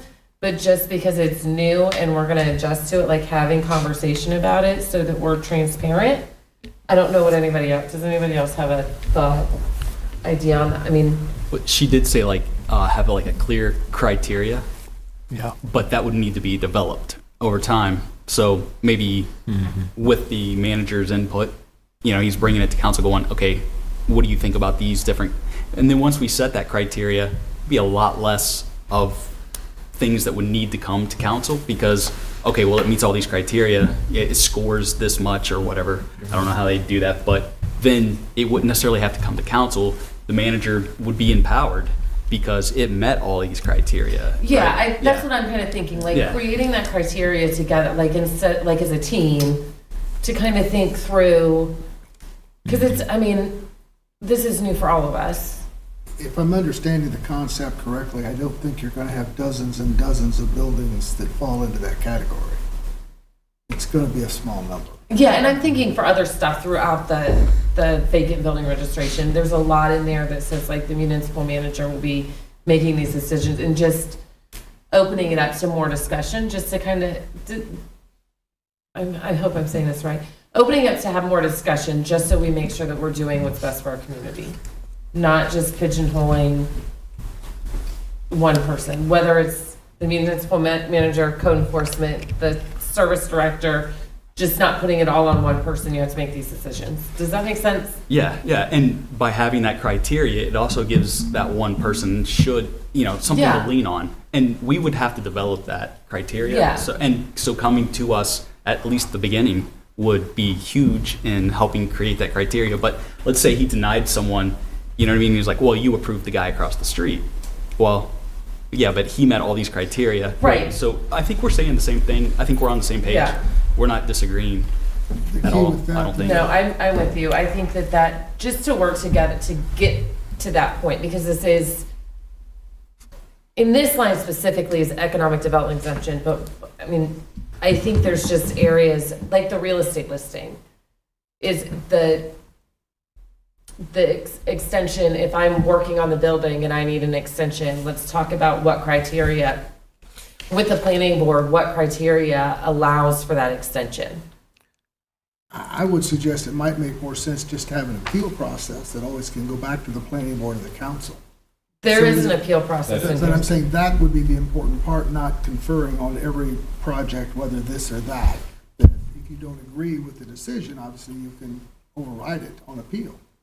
Right, so initially, we altogether develop Sure. criteria Yes. that each individual case can be graded upon. And then, should they choose to appeal it, then we Instead of come bringing back every case back to the council to debate, it's entirely up to you. It's your ordinance. I just think it'd be more efficient if you have the ability to appeal any decision you don't agree with. I mean, I like that. The grading process, it isn't the municipal manager or any one entity making a unilateral decision. Sure. Our input is there by proxy because we help develop the system. Right, so I'm saying, like, I think what Scott's also trying to say is, like, let's develop, like, we get this in place, there's gonna be stuff that comes up. So let's just be willing to be open to discussing it, however that is, to say, hey, this came up, we didn't know, like, so that we've got some examples, because we can't foresee everything that's gonna happen. No, we can amend an ordinance. Well, yeah, Yeah. yeah, but I mean, so we get criteria, so we can make it like, just work together as a team to get it. You mean before we place it? No, into no. effect? Okay. No, like I'm saying, if I own a building that I've had vacant for 20 years and this goes into effect, and I register it and then I put it up for sale with a for sale by owner, and I say I got my real estate license when I was 18 in 2001, so I know what I'm doing. Okay. And then I list it for $500,000, like obviously that's not acceptable Right. based on Totally in this. agreement. But if I get my commercial realtor who's sold lots of downtown buildings, and I've had this building vacant for 30 years, and I list it at market value, and it doesn't sell for 2 years, we need to talk about that exemption. I think we can set up guidelines that would allow for that. Yeah. Yeah, that's what I'm talking about. Fair, Like, yeah, it's within the fair market value guideline, yes. like it fits this, but like, why isn't this building selling? What's going, like, is it actually not in fair market value? Is it actually above, like how, like, just when there's exceptions. Are you just- getting offers and not taking them? Right. Didn't even consider that. Because that's a, Right. Right. That would be a built-in safety rail that we consider. It'd be a good one. and I mean, we can't force somebody to take an offer, so there's that, but like, it's just, are we going to allow that exemption kind of thing? And I mean, because this is new, having those conversations, I feel like would be good, that's all. And I don't know how an exemption, how a building remaining vacant is vital to economic development. Can you explain? I'm sorry, say that again? So there is an exemption, the economic development exemption. Any commercial building or structure deemed to be vital for the purpose of economic development by the municipal manager may be exempt. What does that mean? I think you may have to ask Retail Strategies. I'm not That was- exactly sure That was what we put in there. That was, who put in there. I didn't, when you wrote this, that was put in there. Well, I didn't. It was in there when I took from, I don't know, 3 different places, that was There you part of it. And I put that in there. If you guys don't want that in there, I don't know of an example to give to you. Like, I just So- can't see how a building sitting vacant is vital to economic development. I just, that's my worldview. I don't know.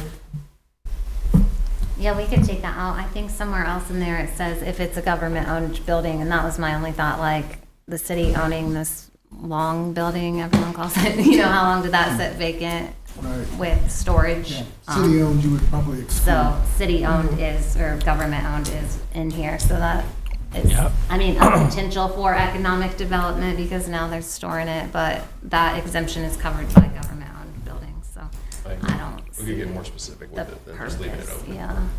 We Yeah. can get rid of it. Okay. That makes more sense, because yeah. And then the appeals period, we had 10 days. She recommended 15 to 30 days. Sure. I agree with that. A solid month to state your case. 30 days to appeal. Now, I looked at the other ones, the examples that we had, and they had 5 days and 10 days, calendar days on those. So That seems do we, restrictive. I would guess those are well-established programs. And so they cut the days down after time because nobody can say, well, I didn't know anything about it, or I didn't, So- after it's been a while, you don't give them as much time. It might make sense in the beginning. So we give want to them more start time. with 30 days. There you go. Yep.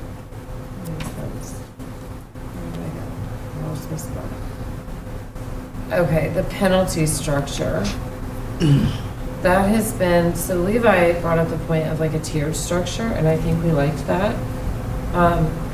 She said, starting with a first-degree misdemeanor up to $1,000 fine and 6 months imprisonment for any violation is quite aggressive. I agree. Many communities use a graduated approach. First violation, civil penalty, minor misdemeanor. Subsequent violations escalate to higher degree misdemeanors. Reserve criminal penalties for willful, repeated noncompliance. I think it's worth stating too, just for the record, for anybody, I know we don't have a huge audience, but for anybody that might be watching, this is obviously talking about vacant buildings in violation of the code. If you have a perfectly well cared for vacant home, our intention is not to penalize you, or prey upon you for any reason. Residential is very different than commercial. And if it's not registered, also, it's gonna have to be registered. And we covered that in there as well, about registering it Yeah. without any sort of fee. Because I know there's one individual that was on council that was a mayor at one time, and he is definitely opposed and has some reservations with this. I asked him to be here tonight, but he wasn't able to make it.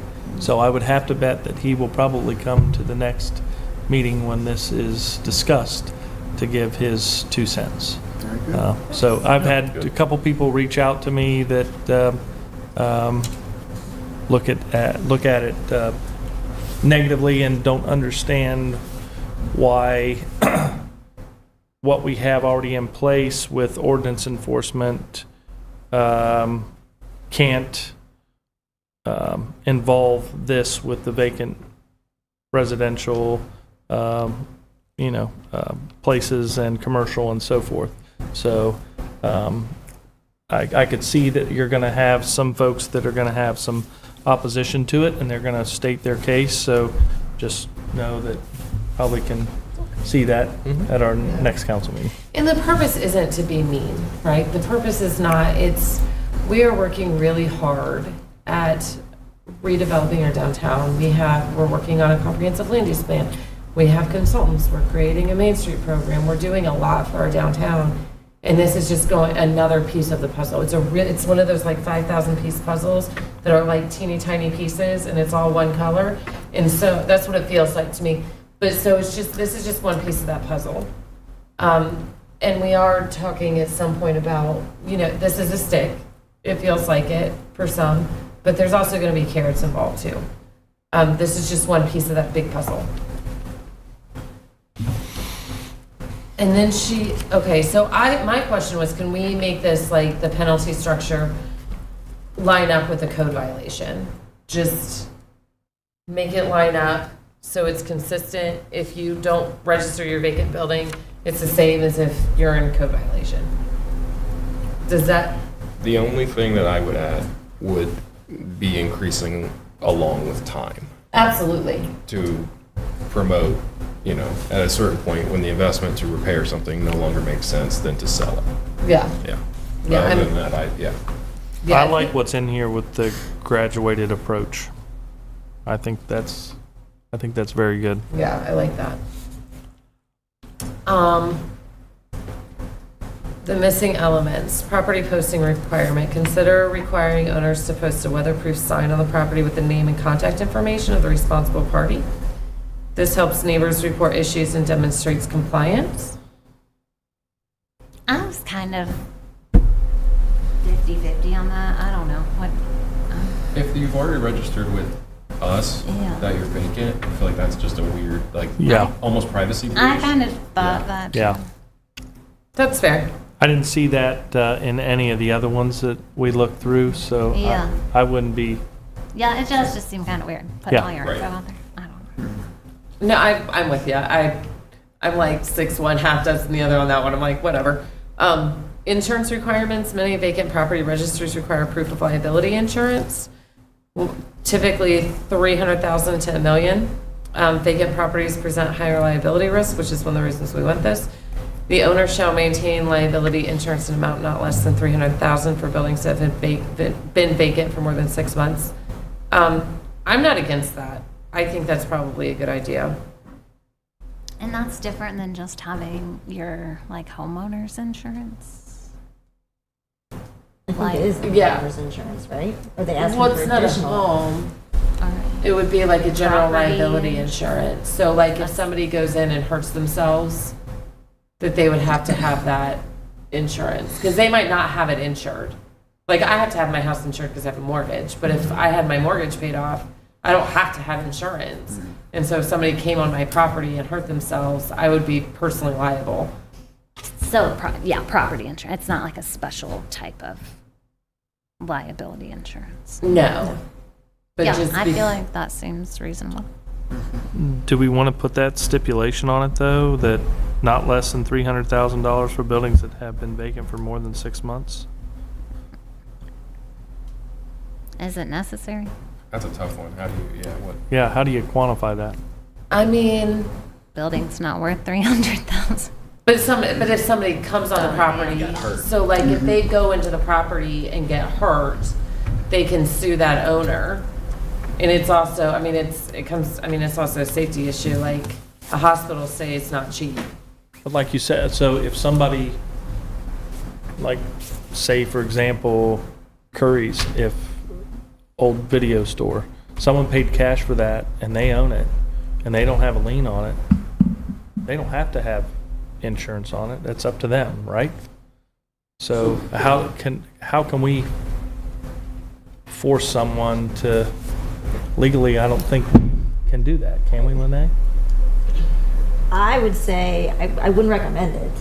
I mean, you're making people register their properties, which is one thing, but telling them, okay, well, now you have to get an insurance policy with this, and you have to show us you have this insurance policy. Honestly, if somebody gets hurt on their property, it's going to be their problem. It's not the Yes. village's problem, it's Right. their problem. We don't want to see it happen, obviously, but it's not going to come back on the village for anything. Okay. I'd like to hear from the peanut gallery real quick. So, one of the things that happened when we had the tornadoes that went through several years back, a lot of property owners did not have insurance. They'd owned their properties for years. And then when you do all the damage, property comes in, they don't have some type of home or property owner's insurance. There's no insurance or no money left there to either tear down the property or deal with it. So not having some type of insurance really puts the owner at risk of having to pay to maybe remove a damaged building if storm damage did happen or something like that. So having some type of requirement in there, probably, I wouldn't be worried about if a dog bites somebody or someone falls on the property. I'd be more worried about if the roof caves in, what's going to happen to the rest of the building, who's going to pay to remove it. Because then you start getting costly, or they just abandon the property and then it becomes the village expense and so on and so forth. I would think of it from that standpoint as a liability long-term for the village. So do we tie it to, language-wise for the ordinance, do we tie it to the valuation of the building or percentage of assessment or whatever, the fair market value, just as we did before? I mean, I don't know how else you do it, because it's not going to be a home insurance policy all the time. In fact, most of the time in what we're talking about, it's going to be, Well, general liability is just, how do you set the amount that we need them to have? you can get $1 million umbrella policy from State Farm for $10 a month. Like, it's not an insane amount of money to buy something like that. Like, I'm not either way. I'm just, We have that $1 million makes umbrella sense. policy under my insurance, and we do that because we have a swimming pool. And so it covers us for everything, but we have it in case there would be some type of major issue there, someone drowned or there was an accident. So it costs us about $300 extra a year to have that umbrella policy, but it ultimately covers everything. Yeah, so I'm just wondering, because, we've already had issues. We had issue with the with the bus barn in town. That was a vacant building, and there was an issue with that one, and I'm just trying to think. Buzz Theater.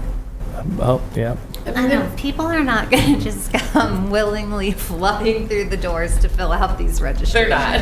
Yeah. And one more holdup, like, where's the proof of your insurance? You know, I just feel might hold up, I don't know, them doing it or applying or filling out the paperwork. Not that it's not needed, I mean, that makes complete sense that now you got a hole in the roof and can't fix it, your vacant building. And I also think about like what happens, so there's a building in town that's close to another commercial building, and, I mean, you can see through the windows. What if that falls? You know, what if we get a tornado and it flies into the other building? What kind of insurance? But again, that's a civil issue, right? That has nothing to do with us.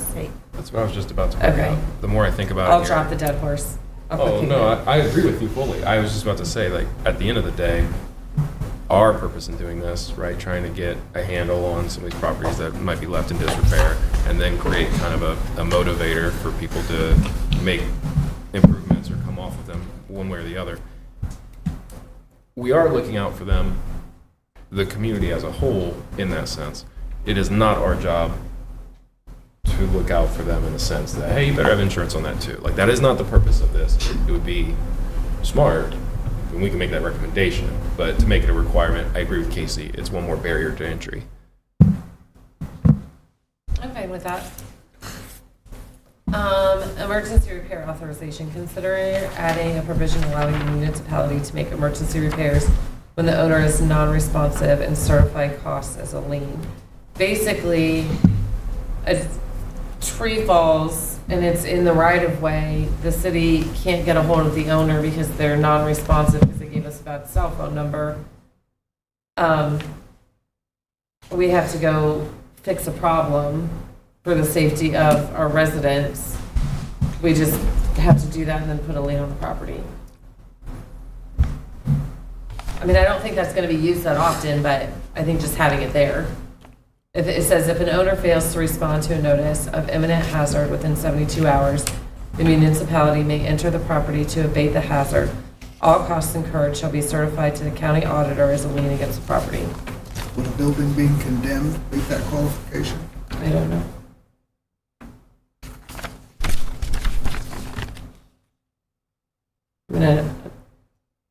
I mean, the example you gave, if we're removing a tree and it fell from somebody's yard, we probably would put that on their property anyway.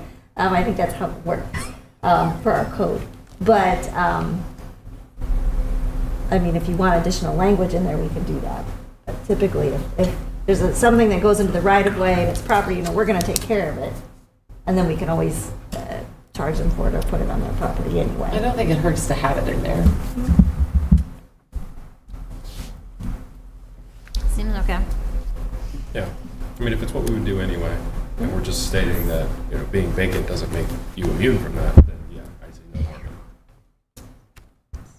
in it.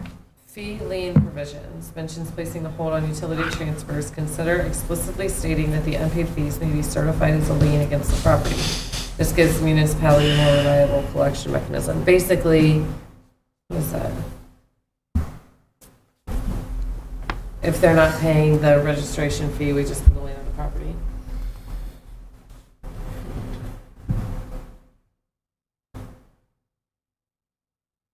After maybe 90 days, what did we say the registration time is, 60 days? 60 days. So after 60 days, they don't, then we just put a lien against the property. If it's known to be vacant. Would we have to certify it the same way we do the others, though? We do that once a year, right, Jill? The assessments, yeah, we can only do them once a year. Yeah. Oh, then I guess you just do it then. Right. Yeah. Are we good with that? Just once a year? Public registry. I actually like this from the development side. Consider, and here, I'll get to why, but consider whether the registry or a summary of it should be publicly accessible.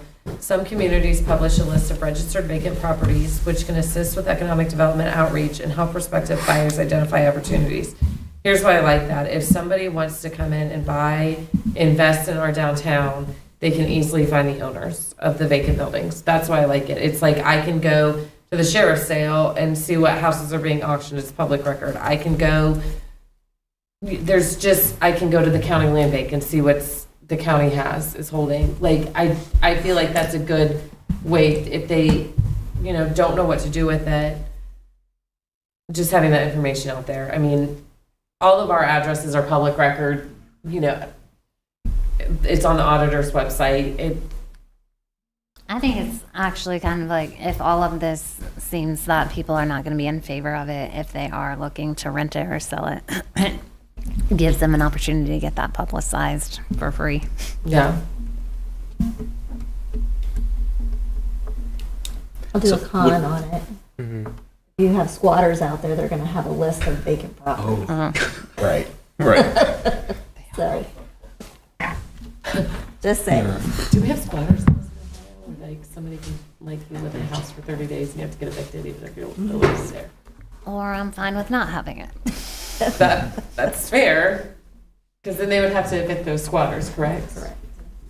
Maybe, do we set a stipulation after you're on the registry for so long? Or if you're a certain, we have a tiered approach to if you're in a certain sector of our grid, then you make your way onto the list? Because I'd hate for just, somebody who's out of state getting cancer treatment or something and leaves a house there for 9 months. Getting phone calls. So no homes, no residential. Okay. The residential will be registered, I believe. But not listed. I don't think we should list vacant residential. I think we need to leave that, because I think we decided we're not going to have a fee for residential either. Not if you're code compliant. Right. Yeah. Right. Okay, then I'm fine with it. Could it be optional that you check the box that says, yeah, I'd like to be on the advertising list? I mean, I'm okay with that. and then otherwise you wouldn't necessarily go on it, or I don't know, just spitballing. Yeah. I mean, if we Somebody's just got to track that. That's the thing. Yeah, I know. Keep That's what I track. think about a lot of this. It's just someone that is. It's another job that Yeah. somebody's got to track and Because we're just starting. monitor. Maybe we just keep that on. Do that right now. Yeah. Yeah, I'm okay with that. tracking. Sweet. So, she recommended for the fee structures, commercial 250 to 500 for the first year, and then usually reaches by year 3 to 5, 1,000 to 2,500. Cap. Based on, capped, based on a community our size from what she's seen. And they do this for a living, with small communities. She says set the cap at a level that's enforceable and doesn't create a situation where owners just abandon the property rather than pay the fee. Yeah. I don't know what the fees would be. I mean, they're just kind of, so I'm okay with the fee being that. Like, I would say 500 and then double every 5 years. So 500, 1,000, 2,000, and then maybe 4,000, 8,000, or 500, 1,000, 1,500, 2,000, 2,500. What was 2,500? Year 4? Year 5. Year 5. So then every year after, so if you're paying 5 and adding 500 every year. It's like, what is enough to make it worth the owners, like, wanting to move off the vacant property? Yeah. And then what is too minimum that they're like, yeah, I'll just pay it? Like, whose yard do we mow just year after year after year after year, and they don't care? Yeah. We have several of those. So I think we need to up the price. I Or we start with that and see how it goes. Again, we're just starting, so. I mean, we could do 1,000, 2,000, 3,000, 4,000, 5,000, because I think before it went up to like 64,000, and I just don't foresee us in 5 years getting 64,000. Like, they're just not gonna put a lien on it. Like, it's not worth 64,000, put a lien on it. I'm not thinking of any building or the value, and I am not a realtor, and I do not know property value, so I'm not saying that. I'm just saying, like, they might feel that way. All right, so residential year 1, commercial year 1, what are we gonna set that at? And then are we separating it based on levels of code compliance? Or we have one set fee? I think, so you know how you sent that sheet that, Which was, and I will admit, the fee amounts were way too low. I was Yeah. in full agreement, we need something more substantial that will stick. like, can we make that like a table to put in different numbers and then agree with that? Like, Can work on that. you know what I mean? I do. Like in my head, I can do it. Right. Yeah. And I think Love maybe, Excel. I love Excel. If we start, like, should we start 500? And then if they're currently not code compliant, when you register, it's 1,000. Oh, no. I don't know, I heard you. That seems. Or do we just start at 500 and then level and do that, the number thing? You're the finance guy, right? Is there like My own. no commercial fee maybe for the first 6 months? Well, if we're only checking them once a year, I think we should go by year. Yeah. So if year one, you're a commercial property and you are code compliant, maybe your fee is only $250. Yeah, if you're code compliant. If If you're you're not, then it's compliant. 500. And then we decide in year one, you have a code infraction, we're doing 500. Yeah. And then we're adding a multiplier by year. Yeah. And then the same thing with the residential. If you're code compliant, It's nothing. it's 100. Or were we saying nothing for a code A compliant? residential code compliant, I would not Nothing. charge. Yeah. Not charge? I would not charge. You have to register, but we're not going to charge a registration fee. Yeah, I think we talked about I'm that. good with that. Because. We're not out to get anybody. So if they're not code compliant, what would residential be then? Would it be, do we want to go as high as 250? I don't know, I think that's. Can you define not code compliant? Does it mean there's been a violation cited, or they've had a violation and they haven't corrected it? I would If they're say not code compliant. When we do our Which once a means year what? assessment, then there is a violation listed at that time. I don't know, maybe that chief could give us input there on. That's gonna make being cited a big deal. I mean, Chief, what if do you you're, think? You're Jason's There's something bill. that's worse than something else. I mean, is there kind of a dividing line that you see as being more apt that needs addressed quicker or more? Who's significant? the co-person again? Oh, I don't know. I thought they split it amongst a bunch of people. the code person for what? Code Right enforcement. now, it's primarily I thought it was Jason. No, I'm saying you're saying the co what again? code. Code Code. enforcement. Oh, code. Sorry. Oh. We're talking about like how Now they're to troopers today. quantify a code infraction when we go about deciding which tier a property would fall into. Well,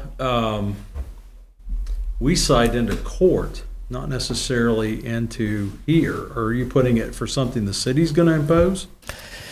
Well, So if there's a house that is vacant, if we have a vacant residential property, right? Mhm. Okay, if we have a vacant residential property and it is completely code compliant, everything's fine, it's cute, it's maintained, the grass is mowed, no problems, we're not going to charge a fee, correct? Mhm. If the house is in violation of code, like there have been code compliance issues, and it's a vacant residential property, we're talking about that registration fee. Correct? well, yeah, not just the fee, but like when. Are we saying they need to have been previously cited for a violation? Or can we give them a notice? I think you're talking about two different things. If they've quite been previously cited and they haven't corrected it, then they're not in code compliance. I say that wouldn't even be a question. Yeah, but if they've never been cited, does the registration just need to say something like, upon filling out this residential registration, your property will be Maybe we have inspected? Here's the Like- problem you run into. If you're going to, and you can look at this like a parking citation. So oftentimes cities, and we don't have that here, but oftentimes cities have parking citations that are non-traffic and non-criminal. And you really have no bite in those unless you write them an actual traffic ticket and summons them to court and a judge hears it. In this situation where you're going to impose a fine upon them or a fee because they're not complying with what the ordinance says, that falls in just like someone who's doing a water tap. They have to pay that fee or we're not going to do the water tap. So you need to find some way that you're going to have some bite, because it's not going to be a court issue. It's going to be a civil issue here. So your only other recourse, I believe, is going to be to take them to court on a civil action if they don't comply. It's not even, I don't want to say it's not about enforcing the code in this instance, because it is. The idea was the penalty for leaving a vacant building in disrepair was greater than having a vacant building that is just being misused versus being, and run down. So what if, in the same way that we would send a notice of someone in violation of the code, because by registering, you open yourself up to inspection. So then if we gave you a notice, not necessarily of a code violation that we were going to pursue in court, just that we found it, and you had a set grace period to address it, or else then you would be assessed the tier, you'd move up the tier. Would it help if you say an unresolved code citation? Right. We just So have you to can get set- cited to mow your yard, and you mowed it, so that doesn't count. If they have an unresolved code citation for a certain period of time, that puts them into a category where they have to pay. That's closer to what I envision, yes. Does that make Yeah, sense? Yes. Yeah, I'm not thinking mowing grass. I'm thinking like. I just use that as an windows are example. busted out Painting, and- whatever, yeah. Your gutters are But hanging mowing off. grass is a code citation. Correct, but that can be corrected pretty easily. I mean, Yes, that doesn't mean they do it. Right. Well, and if they don't, we assess them if we go out and mow it. So you would treat this in the same way that you would treat unmowed grass. We'd have to assess their property tax is what we'd have to do. Right. Well, and I guess maybe like when they register once a year, if there's a code enforcement violation that's open and not handled, then they have to pay the fee. There you go. If they handle it, they could have handled it a month. I mean, because they're only gonna have to register once a year, and I think we could do that like the month of January every year. We make the fee split in half, because this isn't gonna be done until June or July. Like, we split the cost in half this year, and then, starting in January, we do the full. I want to me, I feel like this is something we want to do right, because this is a big deal. And so I think if we take time, that's why I'm saying like June or July. I'm not saying that because of I just feel like we're not going to have this done in February.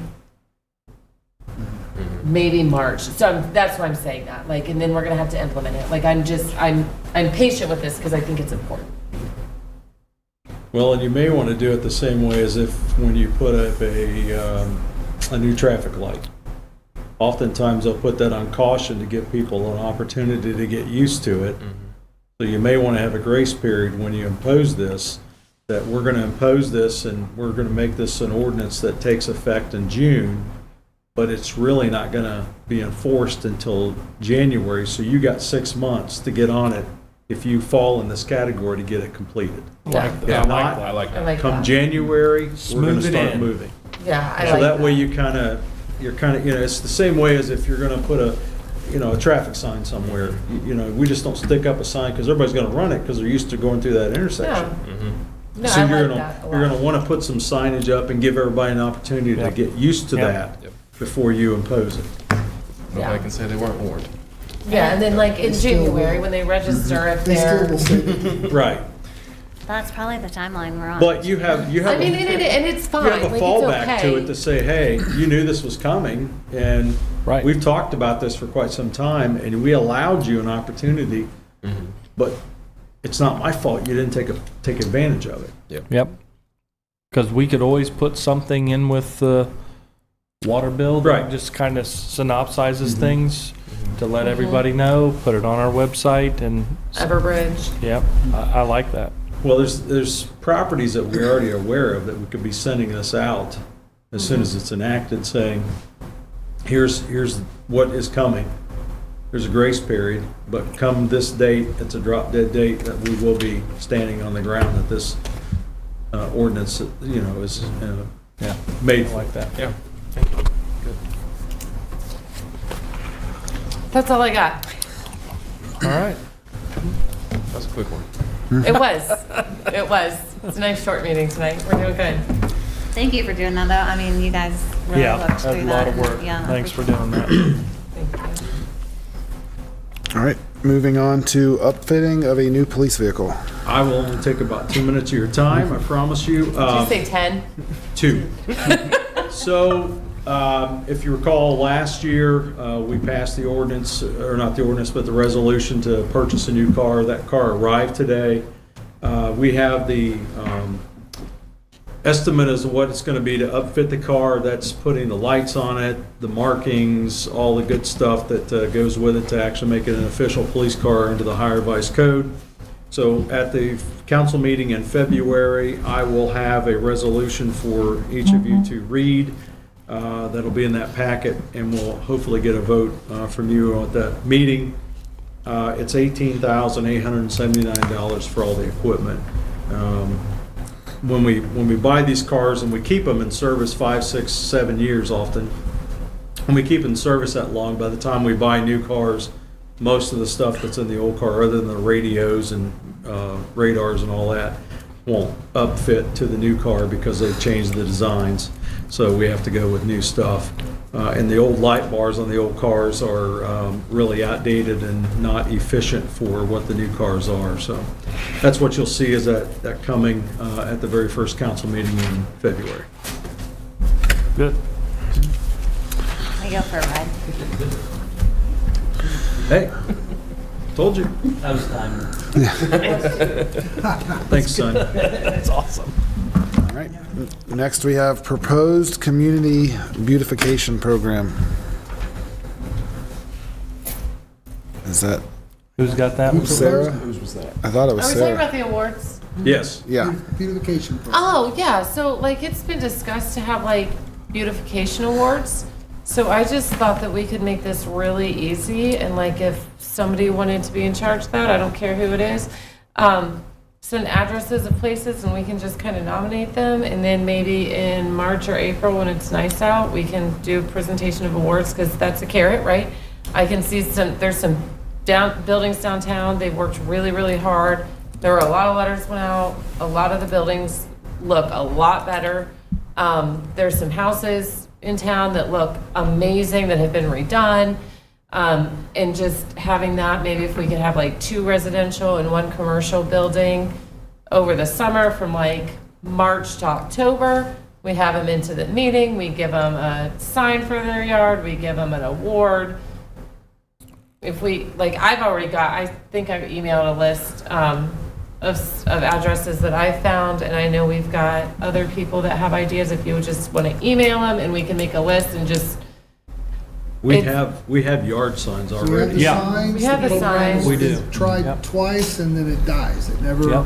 Well, that's why I'm gets off trying the not to ground. let it die. No, I appreciate that. I just think staff's ready to do it once, but it's mainly a volunteer or council action to decide what properties you want to award. Yep, And that's we how we don't use decided them before, and then we did it for, They get I think it from was all- June, July, and August, and then we took a couple months off, and then we had one in December. For Oh, for like Christmas. Christmas lights. Yeah, Christmas lights. That's fun. That That's was- been that was longer fun. than 5 years then. That's fun. What's that? It's been longer than 5 years that you did that, I think. It's been a while, because It's I was been a on while. council when we Okay, did well, that. that's- I know we have the signs around here We somewhere. do have the signs do, in the I've seen 'em. storeroom, 'Cause- and we've tried at least once, and I think twice, since in the last 5 years, and it goes for about 30 days, and then it Yeah. falls apart. Well, the way it happened was we would get the list, we would go out and take a look, That's and then fine. we would select those, and then this sign would go, they would come to council meeting, we'd Yes. present them an award, They kept the sign for a month in and the they kept the yard. sign for a month in their yard, yeah. We can do all that, you just have to have somebody who's gonna pick the winners, and then we get them invited to the meeting and give them this, I think, we have 2 or 3 signs. Right. That's what I thought. So there you go, there's 2 for residential and 1 for commercial. So if we do May, June, July, August, September, so 5 months, that's 10. Fine. And then 5 commercial properties. If you guys want to email me addresses and I will compile a list Perfect. Because But I I think think it's it was- important to get carrots too. You know, it was on a nomination basis, so anybody in the community can Absolutely. nominate folks. Sure. I remember Right. employees were going around and threw in nominations as well, because you're out on the streets Yeah. all the time, so. Yeah, do we have a nomination form that you can email me? We don't, but I'm sure we can come up with one. That would be great. If we could do that, because we could post a nomination form on Facebook, we can put it on the website, we can send it out to Everbridge.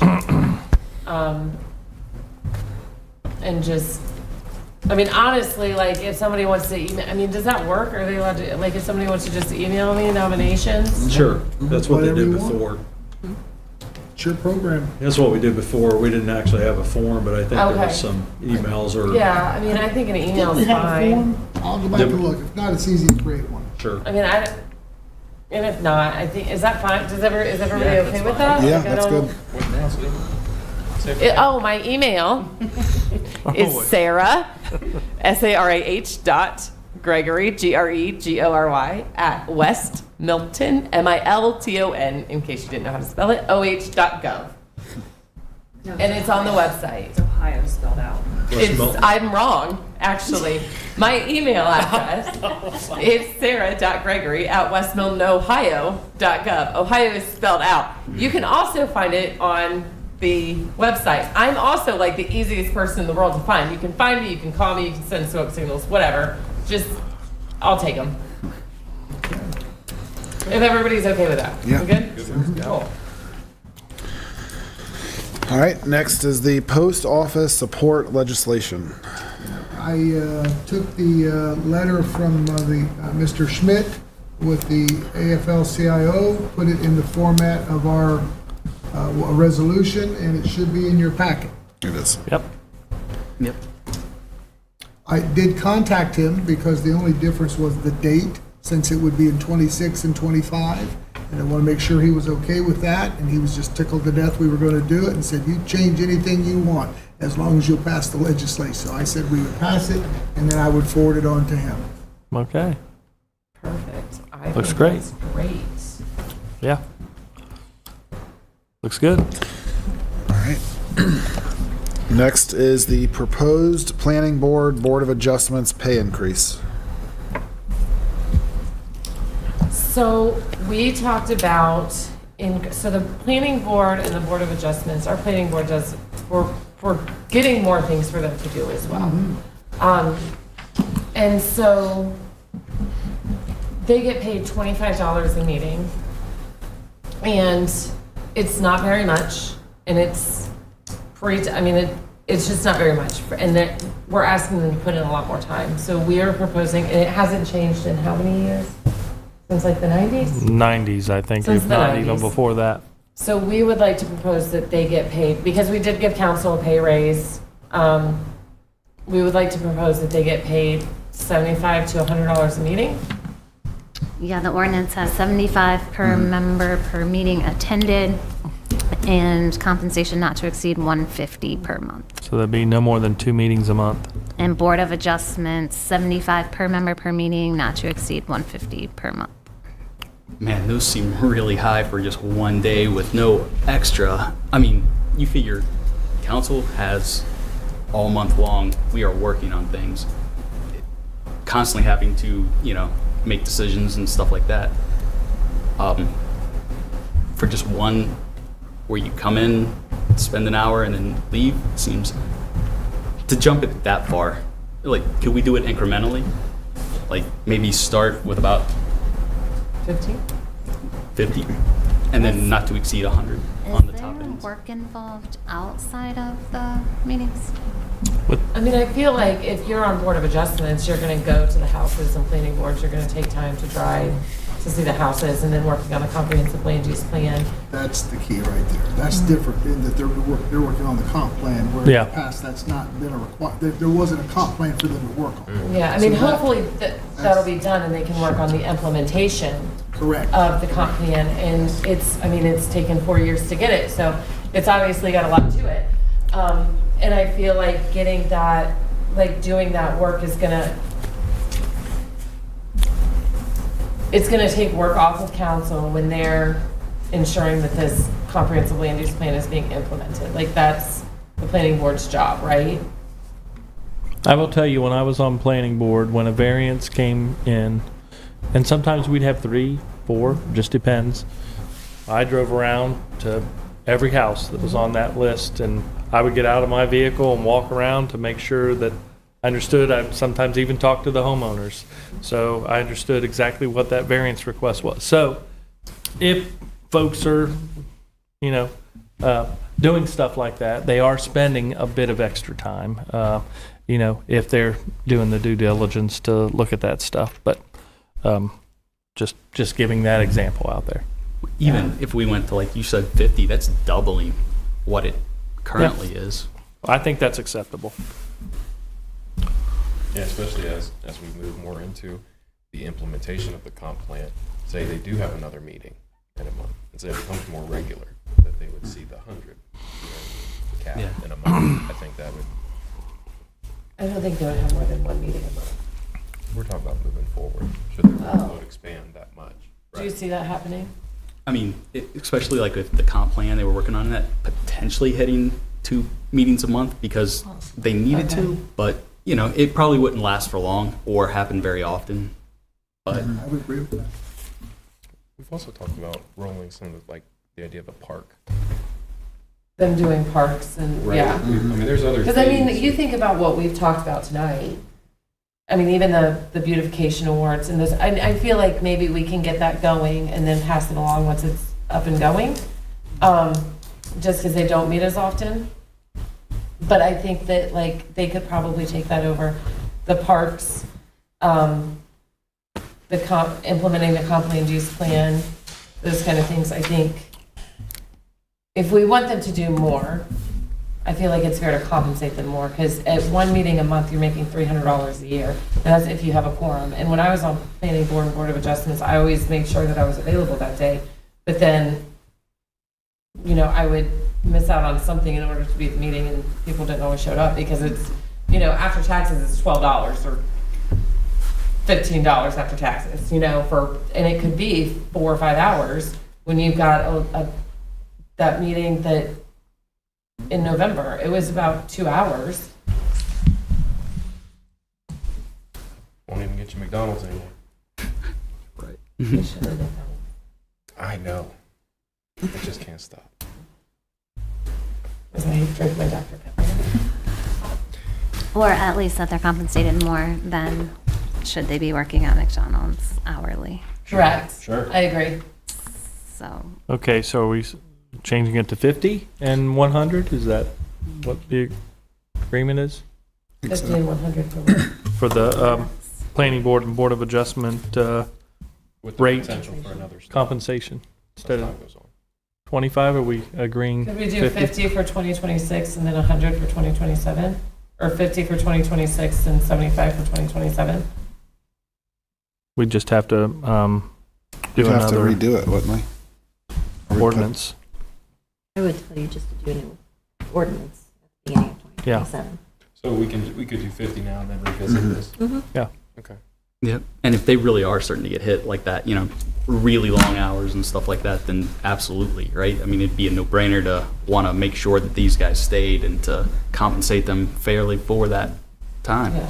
Because you want to make it worth showing up for. Right. And, $25 on a nice summer day, I don't know.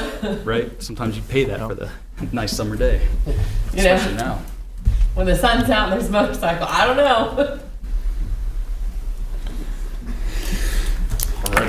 All right. So can we would it be a resolution or an ordinance? It's an ordinance. Ordinance. Okay, so we would do the first reading for that February. in February, and then we would do the second reading in March? Yes. Okay, and then we would redo it. We could probably have it done in December to raise it up again, right? You can do it at any time, yeah. Okay. Yeah, we're not limiting our ability to. I know. to step No, I'm just thinking if we wanted to raise it again for next year, we could have it ready for December. So that way in January, they would start with, you know what I mean? Yeah, yeah. Thinking, We can talk about it then. so we talk about it in October. Got it. Okay. All right. Next is the appointment to the Joint Ambulance District Board for Scott. That would be me. See, I think you guys talked about that last We did. time. Yeah, we did. so- Yeah, That's settled. everybody I believe so. voted on that? He's our guy. Thank you, Scott. I appreciate that so much that you do that. No problem. Scott, he's our man. He can do it. Do we want to do 17 in executive or out here? I don't. She said we could do it either way. Yeah, you can do it either way. So you can do it either way.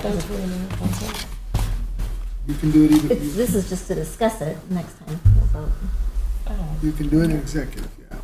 I don't think it matters. I was just wondering, since we always go to for employee Right. stuff. I didn't know. Because we're going to executive right after. That's the only reason I said Yeah, that. you can do it in executive if you want, that's fine. So now we go back to executive Yeah, if that's your choice, Oh, yes. no, new business, You want and to old do old business. business first? first. Okay. So next is any new business? I have two things, Okay. real quick. Are we meeting Thursday or not? The last I heard, the school was asking if we had enough to show up. My understanding was they were not wanting to. But I told them I would ask tonight, if you, who's gonna be there. Just tell me who's gonna be there, and I think they'll meet. So I got three. What time is the meeting? The joint Six, meeting, hold on. Union Township. 6 o'clock at the school. So I've got three. Is that right? Yeah. I would be in. I I will- mean, we could do it virtual if if the school's not open and the heat's not on. I don't know about that. Now, Did they give a reason why they were thinking about rescheduling? they did not. I assume it was the weather, but I don't know. Okay. Yeah, the only other, and they asked what issues we have, nobody had any of those agendas. I don't think you're gonna wanna talk about the offer to purchase in the WEMA. And that's the only other issue I know. I find value in those meetings because it builds relationships with our township trustees and our school board members, and I feel like we are all fighting for the same cause in the same village, and our children and our township and our residents deserve that, and I think it's good to have that camaraderie. So, I'll be there and I'll tell them 3 council, correct? Yep. Yeah. Okay. Are you I'll let going to them be know. able to be there? Yeah, Okay. I'll make myself available. it's good. As long as I'm off. Next Thursday, I can try. I will try. I will try. If I'm At off, the I'll be school. there if I'm off. But I I'll can't say- commit. I'll Yeah. say at least 3, At and least then if more shows up. Possibly 5. How yeah. about that? And the library, again, the Yes. media center. That's where they always have it. Oh, My other new business is we got some email traffic on Thursday, January 15th, about the personnel board members. So currently, we have a 3-year term of Tim Dews through March 26th of 27.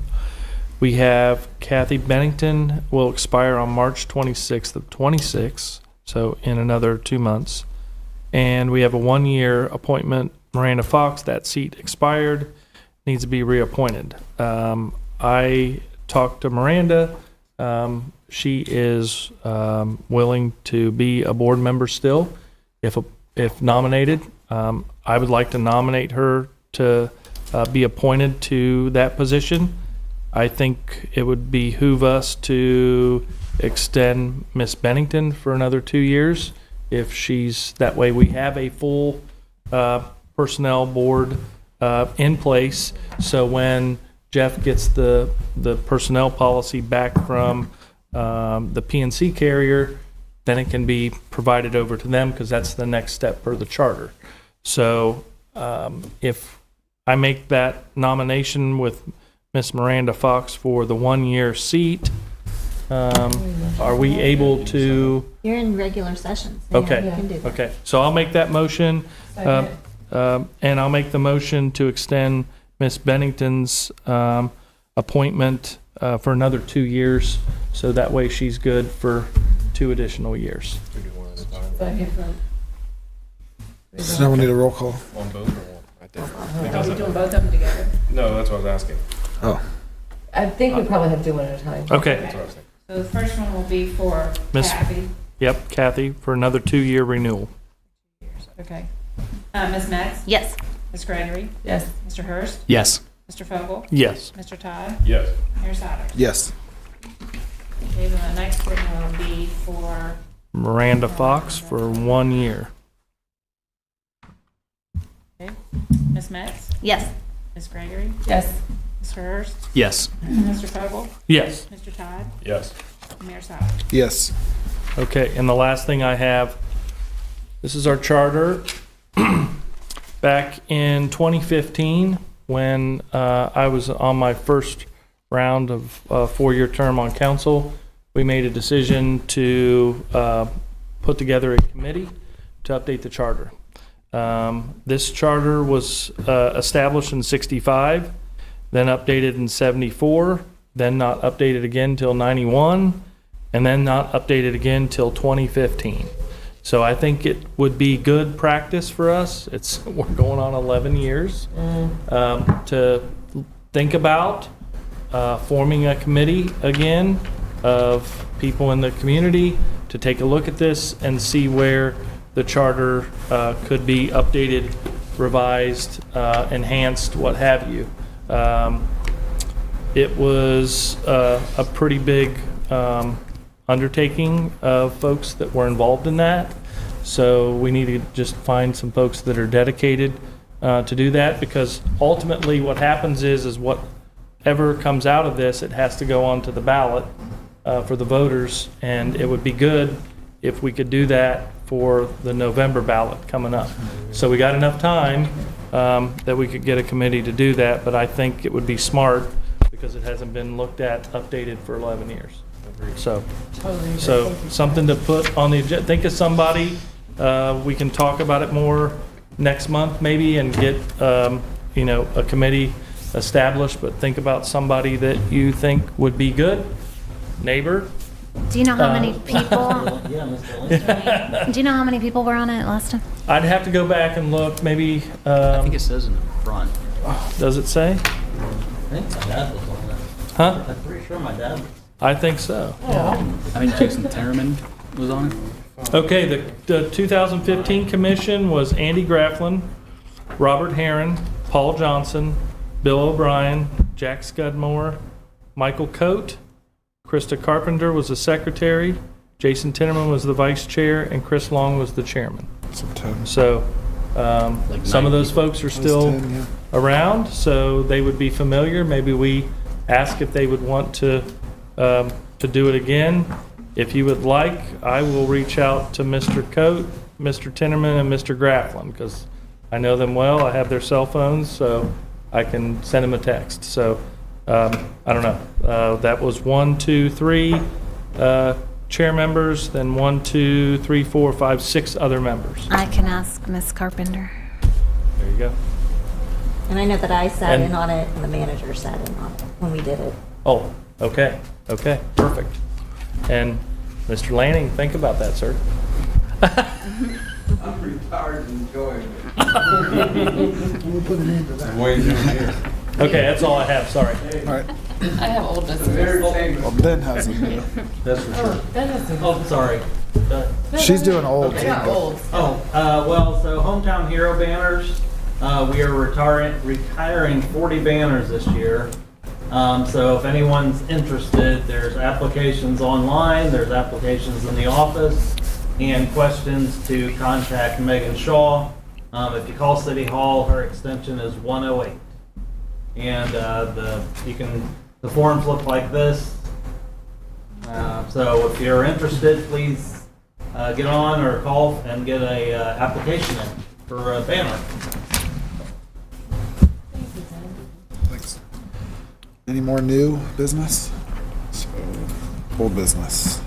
I have old business, just a couple things. The comprehensive land use plan, what is the status of that? The planning board talked about which chapters they wanted to tackle. Got another virtual meeting tomorrow going over the final draft with corrections and suggestions for Collabo. What's our timeline looking like to get it just completed and ready to implement and go?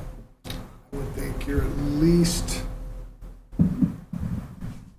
3 to 6 months out, depending on how long the planning board takes. It's like a 200-page document. It's not something you're going to go through quickly. I know. Didn't they get it in chapters though? Like They did. they've They did. That's what they approved did. it like chapter by chapter.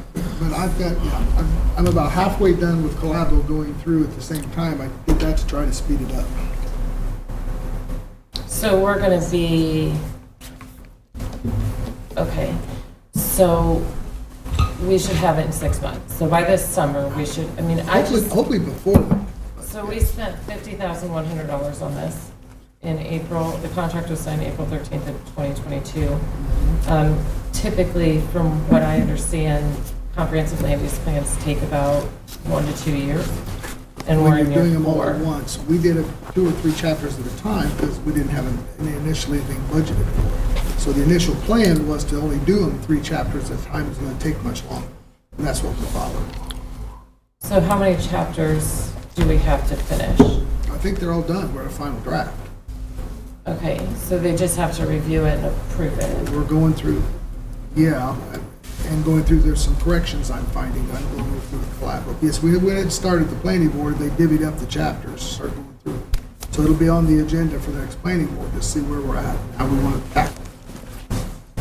So we didn't see where we were at or how we wanted to tackle it in January? We had an issue and we divided them up. They decided which chapters they wanted to take and they said they took them with them. Okay, gotcha. The zoning code, do you have an update on that? Mr. Vogel finished his review. I think in choice 1 is getting back the final draft to me. You sent me an email that you got that back from them. I did. So, and you were I've gonna gotta send go it, through it. and you were gonna send it over to me for one one more last review? look to make Okay. sure that everything was good. I hadn't got it yet. I'll so- send it to you tonight. Okay, sounds good. Thank you. Yep. So it's almost, so we should have that, what's the timeline on that? 30 days. Okay. It depends on. It's for what 30 plan- days? It depends how long it takes the planning board to take a look at it. Because you'll get it to them at the next meeting, right? Correct. And, Okay. and so they'll be doing the comp plan and that. And it's, again, the zoning code is 250 It's pretty large. pages. It's pretty And large. going through each item one at a time to make sure it's what they want. Okay. The sidewalk grants, when are you planning on finding those? I haven't had a chance to start working on those. Do you have a plan of when you want to work on that? As soon as I can. What, like, but that was the same thing last month and the month before, so I'm just wondering, like, I just assume start over with that. I mean, we didn't have that many responses, right? We're gonna start it over again anyway come springtime.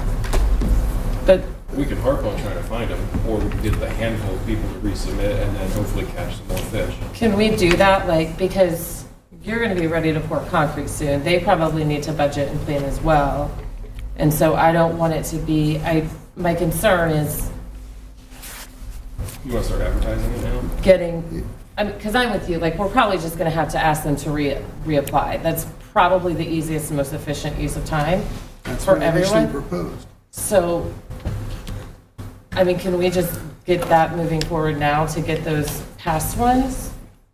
You have a staff of 1. I- I don't have a planner. I'm working on as many as I can.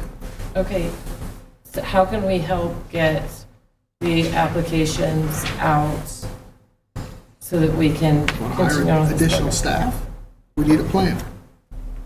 Okay, It might be good to just send that same letter maybe again and then reference that we understood some people weren't interested. I was going to start. We're I want not. to look at the list and figure out, I think I can figure out who was on it. Because the ones who signed, they didn't want it, and just contact them. And if they applied, we give them an application. Yeah, that's great. I mean, can we help you with that? Like, is there something? I'd be happy if you want to try to go through and figure out who didn't. I mean, I don't, because I've got other projects I'm working on.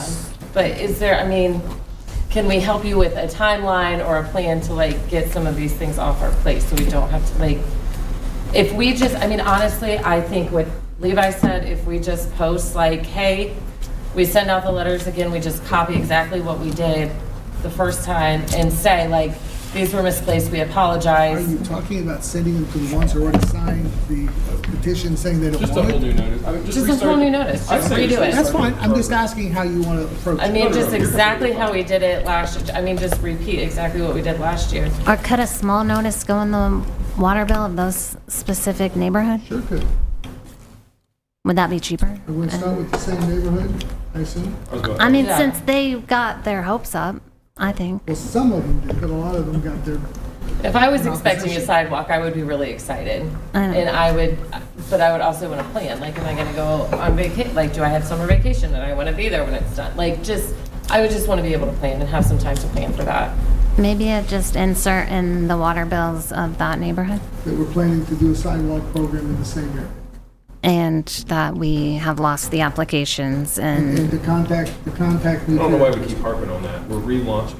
well, so they know that they didn't get missed. Like, they Well, we just- won we just state this the is a grant. I don't want them to think like, Nobody is no one in it. contacted me, I Based on didn't win the response, we didn't money. move forward because you had a petition that 90% of the people signed saying they didn't want it. Does anyone think that the weather will change anytime soon? Because I would be willing to go door to door and take the heat in those neighborhoods. If, but I don't want to do it in sub-zero weather. No, we don't want you to either. We're not gonna be I concrete anytime soon. I mean, I think that, like, if we just say, things happen. Things happen all the time. If we just say, listen, these were misplaced, life happens, like, we are all, I don't know anybody in this room that is not a human being. We are all humans and we are all make mistakes. Like, it happens. I don't know who lost it. I don't know. No one knows. But the fact is, the reality is they're not here. So I think what Levi's saying is just redo it exactly like we did and open it up and say, if you applied, please reapply and put a note that you applied so that we're aware, because I'm hoping that we're gonna do it again. So then it's ready and we've got these applications in for when he's ready to pour concrete. Because what happens is we're almost in February and then next month it's gonna be March and then we're gonna be ready to pour concrete and we're not gonna know who they are. So I think just restarting it and saying, hey, if you applied, just put a note that you applied last year. We're sorry, we are humans, give us grace. Do you want those mailed to the folks who signed the petition? The whole area. The whole area, so we are some there. The whole area. Let them say they That's don't easy. want it again. That's, But, we will do that. Yeah. That's the only clarification I want. And I'm not like I can't think of the word. At least not. Yes. I would like At least not now.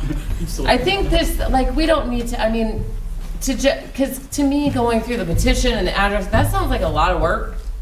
When we can just say, hey, if you applied last year, just tell us and we'll plan ahead. Like, sorry, my bad, I mess up all the time. It's simple. This is the 2026 program. Yep. You know, submit for the 2026 program regardless if you submit for the 2025 program. Yep, here's your second chance. We'll do That's it. Thank you. And then with the, I wanted to also update real quick. Heritage Ohio, I met with them last week. We did get a grant to cover the cost of the DART assessment. And they're gonna send me a schedule and a plan. And so if you are interested in Heritage Ohio and downtown redevelopment and historic preservation and event planning in West Milton, if you live anywhere where you can drive here, you don't have to be a resident, but we would love to have you participate. Also send me an email. One other thing, Jeff, if you could take a note, I don't know if it's been publicized. The services grant, since there was money set aside again for that, for fire, police, and emergency services, we did that last year for the first time. Oh, yes. If you could send that, get that notice out Certainly. on the website, that'd be great. We didn't. Yeah, we did. Yeah, I we put looked in it the up. budget. Yep. You added it back in. Because I know you were the one that suggested we take it out. We thought about, but we didn't. We left it in. It's in there. Yeah, I verified. We're gonna keep trying. Yep. Thank you. We're gonna do our Appreciate best. it. All right. Mayor, I will make a motion to go into executive session to consider the appointment, employment, dismissal, discipline, promotion, demotion, compensation of a public employee or official. Second. All right. Roll call. Ms. Max? Yes. Ms. Gregory? Yes. Mr. Hurst? Yes. Mr. Vogel? Yes. Mr. Todd? Yes. Mayor Todd? Yes. All right.